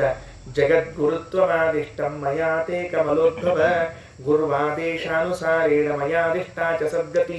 ಬಹಳ ಚಂದ ಮಾತ್ರ ಶ್ರೀಮದಾಚಾರ್ಯ. ಹೇ ಕಮಲೋದ್ಭವ, ಎಲೆ ಚತುರ್ಮುಖನೇ, ಮಯಾತೆ ಜಗದ್ಗುರುತ್ವವಾದಿಷ್ಟಂ, ನಾನು ನಿನಗೆ ಜಗತ್ತಿಗೆ ಗುರುಗಳು ಜಗದಾಚಾರ್ಯ ಪದವಿಯನ್ನು ಕೊಟ್ಟು ಬಿಟ್ಟಿದ್ದೇನೆ. ಹೌದಾ? ಅದಕ್ಕೆ ಹೌದು, ಈಗ ನನ್ನನ್ನು ಜಗದ್ಗುರು ಮಾಡಿ ಇದಕ್ಕೇನು ಸಂಬಂಧ? ಈಗ ಇದಕ್ಕೇನು ಸಂಬಂಧ? ಇಷ್ಟು ಮಂದಿಗೆಲ್ಲ ಲೋಕ ಕೊಟ್ಟಿದ್ದೇನೆ, ಇನ್ನೇನು ಲೋಕ ಕೊಡೋದ ನೀ ಹೇಳು ಅಂತ ನನಗೆ ಕೇಳಿದ್ದಿ. ನಿನ್ನನ್ನು ಮತ್ತೆ ನಾ ಏನು ಮಾಡೀನಿ? ಜಗದ್ಗುರು ಮಾಡಿದ್ದೀನಿ. ಅದಕ್ಕೆ ಗುರುವಾದೇಶಾನುಸಾರೇಣ ಸದ್ಗತಿಶ್ಚ ಆದಿಷ್ಟ. ಉತ್ತಮವಾದ ಸ್ಥಾನ ಬರಬೇಕು ಅಂದರೆ ಗುರುವಿನ ಆದೇಶ ಇದ್ರೆ ಮಾತ್ರ ಸದ್ಗತಿ ಆಗ್ತದೆ ಅಂತ ಒಂದು ಶಾಸನ. ಎಷ್ಟು ದೊಡ್ಡ ಮಾತು! ಗುರುವಿನ ಪಾತ್ರ ಎಂಥದ್ದು ಅಂತ ಕೇಳಿದ್ರೆ, ಅದಕ್ಕೆ ಮಹಾಭಾರತದಲ್ಲಿ ಎರಡು ಕಡೆಗೆ ಅಂದರೆ ಇತಿಹಾಸದಲ್ಲಿ ಬಂದ ಅಂಶವನ್ನು ಹೇಳ್ತಾ ಇದ್ದೇನೆ. ಒಂದು ಕೃಷ್ಣಾವತಾರದಲ್ಲಿ ಮಾಡಿದ್ದು, ಇನ್ನೊಂದು ರಾಮಾವತಾರದಲ್ಲಿ ಮಾಡಿದ್ದು. ಎರಡನ್ನೂ ತಕ್ಕಡೆಯಲ್ಲಿ ಇಟ್ಟುಕೊಂಡು ನಿಮ್ಗೆ ಗೊತ್ತಾಗಲಿ ಅಂತ ತೂಗ್ತಾ ಇದ್ದೀನಿ ಅಷ್ಟೇ. ಅರ್ಜುನ ನಾಳೆ ಸಾಯಂಕಾಲದ ಒಳಗಾಗಿ ಜಯದ್ರಥನನ್ನು ಕೊಲ್ಲಬೇಕಾಗಿದೆ, ಪಾಶುಪತಾಸ್ತ್ರ ಬೇಕಾಗಿದೆ, ಇದ್ದಿದ್ದಿಲ್ಲ. ರಾತ್ರಿ ಕೃಷ್ಣ ಅರ್ಜುನ ಪಕ್ಕದಲ್ಲಿ ಮಲಗಿದ್ದಾರೆ. ಕನಸಿನಲ್ಲಿ ಅರ್ಜುನನನ್ನು ಕರೆದುಕೊಂಡು ಕೈಲಾಸಕ್ಕೆ ಹೋಗಿ ರುದ್ರದೇವರ ಕಡೆಯಿಂದ ಪಾಶುಪತವನ್ನು ಕೊಡಿಸಿ ಕರೆದುಕೊಂಡು ಬಂದ. ಬೆಳಗ್ಗೆ ಆಯಿತು, ಅರ್ಜುನ ಕೈಯಲ್ಲಿ ಪಾಶುಪತಾಸ್ತ್ರ ಬಂತು, ಮುಂದಿನ ಕಾರ್ಯಗಳಾಯಿತು. ಅಲ್ಲಿ ಶ್ರೀಮದಾಚಾರ್ಯ ಪ್ರಶ್ನೆ ಮಾಡ್ತಾರಲ್ಲರಿ, ಸ್ವತಃ ದೇವರು ತಾನೇ ಪಾಶುಪತಾಸ್ತ್ರ ಕೊಡ್ಲಿಕ್ಕೆ ಸಮರ್ಥನಿದ್ದ, ಇಲ್ಲಿಂದ ಅಲ್ಲಿಗೆ ಹೋಗಿ ಅಲ್ಲಿಂದ ಕೊಡ್ಸ್ಕೊಂಡು ಇಲ್ಲಿ ಯಾಕೆ ಬರಬೇಕಾಗಿತ್ತು? ಅಪ್ಯಚ್ಯುತೋ ಗುರುದ್ವಾರ ಪ್ರಸಾದ ಕೃತಹಂ ತಿಥಿ. ಅಹಂ ಅಚ್ಯುತಃ ಅಹಂ ಸಮರ್ಥಃ, ನಾನು ಬೇಕಾದ ಮಾಡಲಿಕ್ಕೆ ಸಮರ್ಥನಿದ್ದೇನೆ ದೇವರಂತಾನೆ. ಆದರೂ ಗುರುದ್ವಾರ ಪ್ರಸಾದಕೃತ, ಗುರುಗಳ ಮೂಲಕವೇ ಅನುಗ್ರಹ ಮಾಡಿಸ್ತೀನಿ ಅಂತ ನಿಯಮನಂತ ಅಲ್ವಾ? ಹಾಗೆ ಏನಾಯ್ತು? ಅರ್ಜುನನಿಗೆ ಗುರುಗಳು ಯಾರು? ರುದ್ರದೇವರು. ಹಾಗಾದರೆ ಭಗವಂತ ಸರ್ವ ಸಮರ್ಥನಾಗಿದ್ದರೂ ಅಚ್ಯುತನಾಗಿದ್ದರೂ ಕೂಡ ಯಾವ ಚ್ಯುತಿ ಇಲ್ಲ, ಯಾವ ಲೋಪಗಳಿಲ್ಲ, ಯಾವ ದೋಷಗಳಿಲ್ಲ, ಯಾವ ನ್ಯೂನತೆಗಳಿಲ್ಲ. ಇಲ್ಲದೇ ಇದ್ರೂ ಕೂಡ ಆ ಕೃಷ್ಣ ಪರಮಾತ್ಮ ಅರ್ಜುನನಿಗೆ ಗುರುಗಳಾಗಿರುವಂತಹ ರುದ್ರದೇವರ ಕಡೆಯಿಂದಲೇ ಪಾಶುಪತಾಸ್ತ್ರವನ್ನು ಕೊಟ್ಟು ಅನುಗ್ರಹಿಸಿದಂತೆ ಇಲ್ಲಿ ರಾಮಚಂದ್ರ ಬ್ರಹ್ಮದೇವರಿಗಂತಾನ, ನೀನ್ ನನಗೆ ಇಂಥ ಲೋಕ ಕೊಡು ಅಂಥ ಲೋಕ ಕೊಡು ಅಂತ ಯಾಕೆ ಕೇಳ್ತಾ ಇದ್ದಿ? ನಿನ್ನನ್ನು ಜಗದ್ಗುರು ಮಾಡಿದ್ದೇನೆ, ಗುರುಗಳ ಆದೇಶಕ್ಕನುಗುಣವಾಗಿಯೇನೇ ಒಬ್ಬೊಬ್ಬ ಜೀವಿಗೆ ಸದ್ಗತಿ ಆಗಬೇಕು. ಹಾಗಿದ್ರೆ ಗುರುಗಳ ಅನುಗ್ರಹ ಜೀವಿಯ ಉದ್ಧಾರಕ್ಕೆ ಕಾರಣ, ಗುರುಗಳ ಆದೇಶ ಜೀವಿಯ ಸದ್ಗತಿಗೆ ಕಾರಣ. ಗುರು ನಮ್ಮ ಜೀವನದಲ್ಲಿ ಎಷ್ಟು ದೊಡ್ಡ ಪಾತ್ರವನ್ನು ವಹಿಸ್ತಾನೆ ಅಂತ ತಿಳಿಸಿಕೊಟ್ಟಿದ್ದಾರೆ. ಗುರುವಾದೇಶಾನುಸಾರೇಣ ಆದಿಷ್ಟಾಚ. ಸದ್ಗತಿ ಉತ್ತಮ ಸ್ಥಾನ ಬರಬೇಕಾದ್ರೆ ಗುರುಗಳ ಆದೇಶ ಬರಬೇಕು. ಅದಕ್ಕೆ ಮತ್ತೊಂದರಿ ಆಚಾರ್ಯರು ಟೀಕಾಕೃತ್ತಾದರೂ ಶ್ರೀಮನ್ ನ್ಯಾಯಸುಧೆಯಲ್ಲಿ ಹೇಳುವಾಗ ಒಂದು ಮಾತು ಹೇಳ್ತಾರೆ. ವೇದವ್ಯಾಸ ದೇವರು ಬ್ರಹ್ಮಸೂತ್ರಗಳಲ್ಲಿ ಅಲ್ಲಲ್ಲಿ ಬಾದರಿಹಿ, ಜೈಮಿನಿಹಿ, ಕಾಶಕೃಷ್ಣ, ಔಡುಲೋಮಿ ಅಂತ ಹೆಸರು ಹಾಕೋತ ಹೋಗ್ಯಾರ. ಶಿಷ್ಯರ ಹೆಸರನ್ನೆಲ್ಲ ಹೇಳ್ಕೋತ ಹೋಗ್ಯಾರ. ಟೀಕಾಕೃತ್ತಾದಂತಾರೆ ಸೂತ್ರ ಬರೆದವರು ವೇದವ್ಯಾಸ ದೇವರು. ಅವ್ರ ಹೆಸರನ್ನೆಲ್ಲ ಯಾಕೆ ಹೇಳಬೇಕಾಯಿತು ಅಂದರೆ, ಗುರುಣ ಶ್ಲಾಘಿತಾ ಶಿಷ್ಯಾ ಲೋಕೆ ಖ್ಯಾತಿಂ ಗಮಿಷ್ಯಂತಿ. ಗುರುಗಳು ಶಿಷ್ಯರನ್ನ ಬಾಯಿ ತುಂಬ ಹೊಗಳಿದ್ರೆ ಲೋಕದಲ್ಲಿ ಪ್ರಸಿದ್ಧರಾಗಿಬಿಡ್ತಾರಂತೆ. ಗುರುಗಳ ಕಡೆಯಿಂದ ಶಭಾಷ್ ಅನ್ಸ್ಕೊಂಡು ಬಿಡೋಣ. ಗುರುಣ ಶ್ಲಾಘಿತಾ ಶಿಷ್ಯಾ ಲೋಕೆ ಖ್ಯಾತಂ ಗಮಿಷ್ಯಂತಿ ಅಂದಮೇಲೆ 3 ಪಾಯಿಂಟ್ ಆಗಲಿ ನಮಗೆ. ಏನಾಯಿತು ಅಂದರೆ, ಗುರುಗಳು ಬಾಯಿ ತುಂಬ ಹೊಗಳಿದರೆ ಲೋಕದಲ್ಲಿ ಪ್ರಸಿದ್ಧನಾಗಿಬಿಡ್ತಾನೆ. ಎರಡನೆಯದ್ದು, ಭಗವಂತ ಗುರುದ್ವಾರನೇ ಅನುಗ್ರಹ ಮಾಡ್ತಾನೆ. ಮೂರನೆಯದ್ದು, ಗುರುಗಳ ಆದೇಶ ಇದ್ರೆ ಮಾತ್ರ ಶಿಷ್ಯನಿಗೆ ಉತ್ತಮವಾದ ಲೋಕಗಳು, ಉತ್ತಮವಾದ ಗತಿಗಳಾಗ್ತದೆ. ಎಷ್ಟು ಮಹತ್ವದ ಮಾತುಗಳು ಗುರುಗಳ ಬಗ್ಗೆ. ಅದಕ್ಕೆ ಅತಸ್ತ್ವಯ ಪ್ರದೇಯ ಹಿ ಲೋಕ ಏಷಾಂ ಮದಾಜ್ಞೆಯ ಹೃದಿಸ್ಥಿತಂಚ ಜಾನಾಸಿ ತ್ವಮೈವೇಕ ಸದಾ ಮಮ. ಆದ್ದರಿಂದ ಅತಃ ತ್ವಯಾ ಪ್ರದೇಯ ಹಿ ಲೋಕಾಹ ಏಷಾಂ, ಈ ಎಲ್ಲರಿಗೂ ಉತ್ತಮವಾದ ಲೋಕಗಳನ್ನು ಕೊಡು. ಹೆಂಗ? ಮದಾಜ್ಞೆಯ, ನನ್ನ ಆದೇಶಕ್ಕನುಗುಣವಾಗಿ ಇವರೆಲ್ಲರಿಗೂ ಉತ್ತಮವಾದ ಲೋಕವನ್ನು ಕೊಡು. ಅಲ್ಲ, ನಿನ್ನ ಆದೇಶ ನನಗೆ ಹೆಂಗೆ ಗೊತ್ತಾಗಬೇಕು? ನೀ ಇವ್ರಿಗೆ ಏನು ಕೊಡಬೇಕು, ಇವ್ರಿಗೆ ಏನು ಕೊಡಬೇಕು ಅಂತ ಹೆಂಗೆ ಗೊತ್ತದ ಅಂದರೆ, ಏನು ಅದ್ಭುತವಾದ ಮಾತು. ಹೃದಯಸ್ಥಿತಂಚ ಜಾನಾಸಿ ತ್ವಂ ಏಕಃ ಏವ ಸದಾ ಮಮ. ನನ್ನ ಮನಸ್ಸಿನಲ್ಲಿ ಏನದ ಅಂತ ತಿಳಿದುಕೊಂಡ ಏಕೈಕ ವ್ಯಕ್ತಿಗಳು ಅಂದರೆ ಚತುರ್ಮುಖ ಬ್ರಹ್ಮದೇವರೊಬ್ಬರೇ. ವಾಯುದೇವರೊಬ್ಬರೇ. ವಾಯುದೇವರಿಗೆ ಮಾತ್ರ, ಚತುರ್ಮುಖ ಬ್ರಹ್ಮದೇವರಿಗೆ ಮಾತ್ರ ಭಗವಂತನ ಮನಸ್ಸಿನಲ್ಲಿ ಏನಿದೆ ಅಂತ ತಿಳಿದುಕೊಳ್ಳುವ ಸಾಮರ್ಥ್ಯ ಉಂಟು. ಯಾವ ಸಂದರ್ಭದಲ್ಲಿ ಹೇಳಿದ್ದಾನೆ ರಾಮಚಂದ್ರ, ಈ ಇವ್ನಿಗೆ ಯಾವ ಲೋಕ ಕೊಡಬೇಕು, ಇವನಿಗೆ ಯಾವ ಲೋಕ ಕೊಡಬೇಕು, ಇವ್ರಿಗೆ ಯಾವ ಲೋಕ ಕೊಡಬೇಕು ಅಂತ ಕೇಳಿಕೊಡೋದಲ್ಲ, ನಾ ಬಾಯಿಗೆ ಹೇಳಬೇಕಾಗಿಲ್ಲ. ನನ್ನ ಮನಸ್ಸಿನಲ್ಲಿ ಈ ಜೀವಿಗೆ ಈ ಲೋಕ, ಈ ಜೀವಿಗೆ ಈ ಲೋಕ, ಈ ಜೀವಿಗೆ ಈ ಸದ್ಗತಿ ಅಂತ ಇದ್ದದ್ದನ್ನ ನೀನು ಸ್ಪಷ್ಟವಾಗಿ ಕಾಣಬಲ್ಲಿ. ಮುಗಿದೋಯ್ತಲ್ಲ. ಹೃದಯಸ್ಥಿತಂ ಚ ಜಾನಾಸಿ ತ್ವಮೈವೇಕ ಸದಾ ಮಮ ಅಂತಂದ್ರೆ ಆಯಿತು ಅಂತ ತಿಳಿದುಕೊಂಡು ಹೇಳಿ 106ನೇ ಶ್ಲೋಕದಲ್ಲಿ ಅವರೆಲ್ಲರಿಗೂ ಕೂಡ ಸಾಂತಾನಿಕ ಲೋಕವನ್ನ ಕೊಟ್ಟರು ಬ್ರಹ್ಮದೇವರು ಅಂತಿದೆ. ವಾಲ್ಮೀಕಿ ರಾಮಾಯಣದಲ್ಲೂ ಬೇರೆ ರಾಮಾಯಣಗಳಲ್ಲೂ ಸಾಂತಾನಿಕ ಲೋಕ ಅಂತ ಶ್ರೀಮದಾಚಾರ್ಯ ಅಂತಾರೆ. ಏನಂಗಂದ್ರೆ ಸಾಂತಾನಿಕ ಲೋಕ ಅಂದ್ರೆ ಏನು, ಯಾವುದನ್ನ ಕೊಟ್ಟರು ವಿವರಣೆ ಕೊಡ್ತಾರೆ. ಇತಿ ರಿತೋ ಹರೇರ್ಭಾವ ವಿಜ್ಞಾನಿ ಕಂಜ ಸಂಭವ ಪಿಪೀಲಿಕಾ ತೃಣಾಂತಾನಾಂ ದದೌ ಲೋಕಾನನುತ್ತಮಾನ್ ವೈಷ್ಣವಾನ್ ಸಂತತತ್ವಾಚ್ಚ ನಾಮ್ನಾ ಸಾಂತಾನಿಕಾನ್ ವಿಭುಹು. ಇತಿ ಇರಿತಃ ವಿಭುಹು, ಹೀಗೆ ಹೇಳಿಸಿಕೊಳ್ಳಲ್ಪಟ್ಟಿರುವಂತಹ ಪರಮಾತ್ಮನು ಬ್ರಹ್ಮದೇವರು ಹರೇಹೇ ಭಾವವಿಜ್ಞಾನಿ ಅಂದ್ರೆ ರಾಮ ಬ್ರಹ್ಮದೇವರು ಹೇಳಿದ, ಆ ಬ್ರಹ್ಮದೇವರು ಹರೇಹೇ ಭಾವವಿಜ್ಞಾನಿ ಭಗವಂತನ ಮನಸ್ಸನ್ನು ಅರ್ಥ ಮಾಡಿಕೊಂಡು ಪಿಪೀಲಿಕಾ ತೃಣಾಂತಾನ ಇಡೀ ಹುಲ್ಲು ಕಡ್ಡಿ ಜೀವರಾಶಿಗಳು ಯಾವ ತಮ್ಮ ದೇಹವನ್ನು ಬಿಟ್ಟು ದಿವ್ಯ ದೇಹವನ್ನು ಪಡೆದುಕೊಂಡು ಬಂದಿದ್ವೋ ಅವರಿಗೆ ಸಾಂತಾನಿಕ ಲೋಕಗಳನ್ನು ಕೊಟ್ಟಿದ್ದಾರೆ. ಅಂದ್ರೆ ಏನು ಅಂದ್ರೆ ಅದಕ್ಕೆ ಹೇಳಿದ್ರು ಸಂತತತ್ವಾತ್, ಸತತವಾಗಿ ಇರುವಂತಹದ್ದು ಅಂದ್ರೆ ಎಂದೂ ನಾಶಗೊಳ್ಳದೆ ಇರುವಂತಹದ್ದು. ಸಂತತ ವ್ಯಾಪ್ತವಾದದ್ದು. ಲೋಕಗಳ ವ್ಯಾಪ್ತ ಅಂದ್ರೆ ಕಾಲತಃ ದೇಶತಃ ಅಲ್ಲ. ಯಾಕಂದ್ರೆ ಬೇರೆ ಬೇರೆ ದೇಶಗಳಲ್ಲಿ ಬೇರೆ ಬೇರೆ ಲೋಕಗಳಿರ್ಬೇಕು. ಭೂಹು ಭುವಃ ಸ್ವಹ ಮಹಃ ಅಂತ ದೇಶತಃ ವ್ಯಾಪ್ತಿ ಅಲ್ಲ, ಕಾಲತಃ ವ್ಯಾಪ್ತಿ. ಸಂತತ ಅಂದ್ರೆ ನಾಶವಿಲ್ಲದೆ ಇರುವಂತಹ ವೈಷ್ಣವಾನ್ ವಿಷ್ಣು ಲೋಕಗಳು. ಎಲ್ಲಿ ಭಗವಂತ ಸದಾ ವಾಸ ಮಾಡ್ತಾನೋ, ಯಾವ ಲೋಕಗಳಿಗೆ ನಾಶವಿಲ್ಲವೋ ಅಂಥ ಲೋಕಗಳಿಗೆ ಸಾಂತಾನಿಕ ಲೋಕ ಅಂತ ಹೆಸರು. ವಿಷ್ಣು ವಾಸ ಮಾಡುವ ನಾಶವಿಲ್ಲದೆ ಇರುವ ಸಾಂತಾನಿಕ ಲೋಕಗಳನ್ನು ಭಗವಂತನ ಜೊತೆಗೆ ಬಂದಿರುವ ಎಲ್ಲ ಜೀವರಾಶಿಗಳಿಗೂ ಕೊಟ್ಟು ಬಿಟ್ಟಿದ್ದಾರೆ. ಹೌದು, ಮುಂದವರು ಮೋಕ್ಷಕ್ಕೆ ಹೋಗ್ಬೇಕು, ಈಗ ಇಲ್ಲಿದ್ದಾರೆ, ಇಲ್ಲೇನು ಪ್ರಯೋಜನ ಅವರಿಗಿದ್ರೆ ಅಂದ್ರೆ ತೇ ಜರಾವೃತಿಹೀನಾಶ್ಚ ಸರ್ವ ದುಃಖ ವಿವರ್ಜಿತಾ ಸಂಸಾರ ಮುಕ್ತಾನ್ಯವಸಂತತ್ರ ನಿತ್ಯ ಸುಖಾಧಿಕಾಃ. ಕೊನೆ ಶ್ಲೋಕ. ತೇ ಜರಾವೃತಿಹೀನಾಃ, ಆ ಸಾಂತಾನಿಕ ಲೋಕದಲ್ಲಿ ಜರ ಇಲ್ಲ, ವಯಸ್ಸಾಗಂಗೆ ಇಲ್ಲ, ವೃದ್ಧಾಪ್ಯನೇ ಇಲ್ಲ. ಏನ್ರಿ ಛೇ ಛೇ ಛೇ ಛೇ ಕೈ ನೋವಾತ್, ಕಾಲು ನೋವಾತ್, ಮೊಣಕಾಲು ಶೂಲೆ ಆತ್, ಕೈ ಶೂಲೆ ಆತ್, ಕಾಲು ಶೂಲೆ ಆತ್, ಕೈ ಶೂಲೆ, ಯಾವ ಶೂಲೆ ಇಲ್ಲ. ಜರಾಮೃತಿ, ಮರಣ ಇಲ್ಲ. ವೃದ್ಧಾಪ್ಯ ನಿಮಿತ್ತ ಬರುವಂತಹ ರೋಗಗಳಿಲ್ಲ, ಯಾಕೆ ವೃದ್ಧಾಪ್ಯವೇ ಇಲ್ಲ, ಮರಣವೇ ಇಲ್ಲ. ಸರ್ವ ದುಃಖ ವಿವರ್ಜಿತ, ಯಾವ ದುಃಖಗಳು ಇಲ್ಲ. ಭೌತಿಕ ಮಾನಸಿಕವಾಗಿದ್ದಿರಬಹುದು, ದೈಹಿಕವಾಗಿದ್ದಿರಬಹುದು, ಯಾವ ದುಃಖಗಳಿಲ್ಲ. ಸಂಸಾರ ಮುಕ್ತ, ಸಂಸಾರದಿಂದ ಬಿಡುಗಡೆ ಹೊಂದ್ಬಿಟ್ಟಿದ್ದಾರೆ. ತತ್ರ ಸರ್ವ ದುಃಖ ಸರ್ವ ನಿತ್ಯ ಸುಖಾಧಿಕಾಹ ಸಂತಹ ನೆವಸನ್, ಯಾವಾಗಲೂ ಸುಖವನ್ನು ನೋಡುತ್ತಾ ಅಲ್ಲಿ ವಾಸ ಮಾಡ್ತಾ ಇದ್ದಾರೆ. ಅದು ಸಾಂತಾನಿಕ ಲೋಕದ ವ್ಯವಸ್ಥೆ. ಅಂತೂ ನಾವಿವತ್ತು ಬಹಳಷ್ಟು ವಿಷಯಗಳನ್ನು ಕೇಳಿದ್ದೇವೆ. ಕೊನೆ ಘಟ್ಟದಲ್ಲಿ ಕೈಕೇಯಿ ಅಂಥ ವ್ಯಕ್ತಿಗೆ ಉತ್ತಮವಾದ ಲೋಕ ಬರಲಿಕ್ಕೆ ಮಗನ ಗುಣಗಳು ಕಾರಣ. ಅಂದಮೇಲೆ ನಮ್ಮ ಮಕ್ಕಳನ್ನು ನಾವು ಧಾರ್ಮಿಕರನ್ನಾಗಿ ಮಾಡಿದಾಗ ಮಾತ್ರ ನಮಗೆ ನೋಡ್ರಿ, ಧ್ರುವರಾಜರು ಹೊರಟಿದ್ರಂತೆ ಎಲ್ಲಿ ಮೇಲೆ.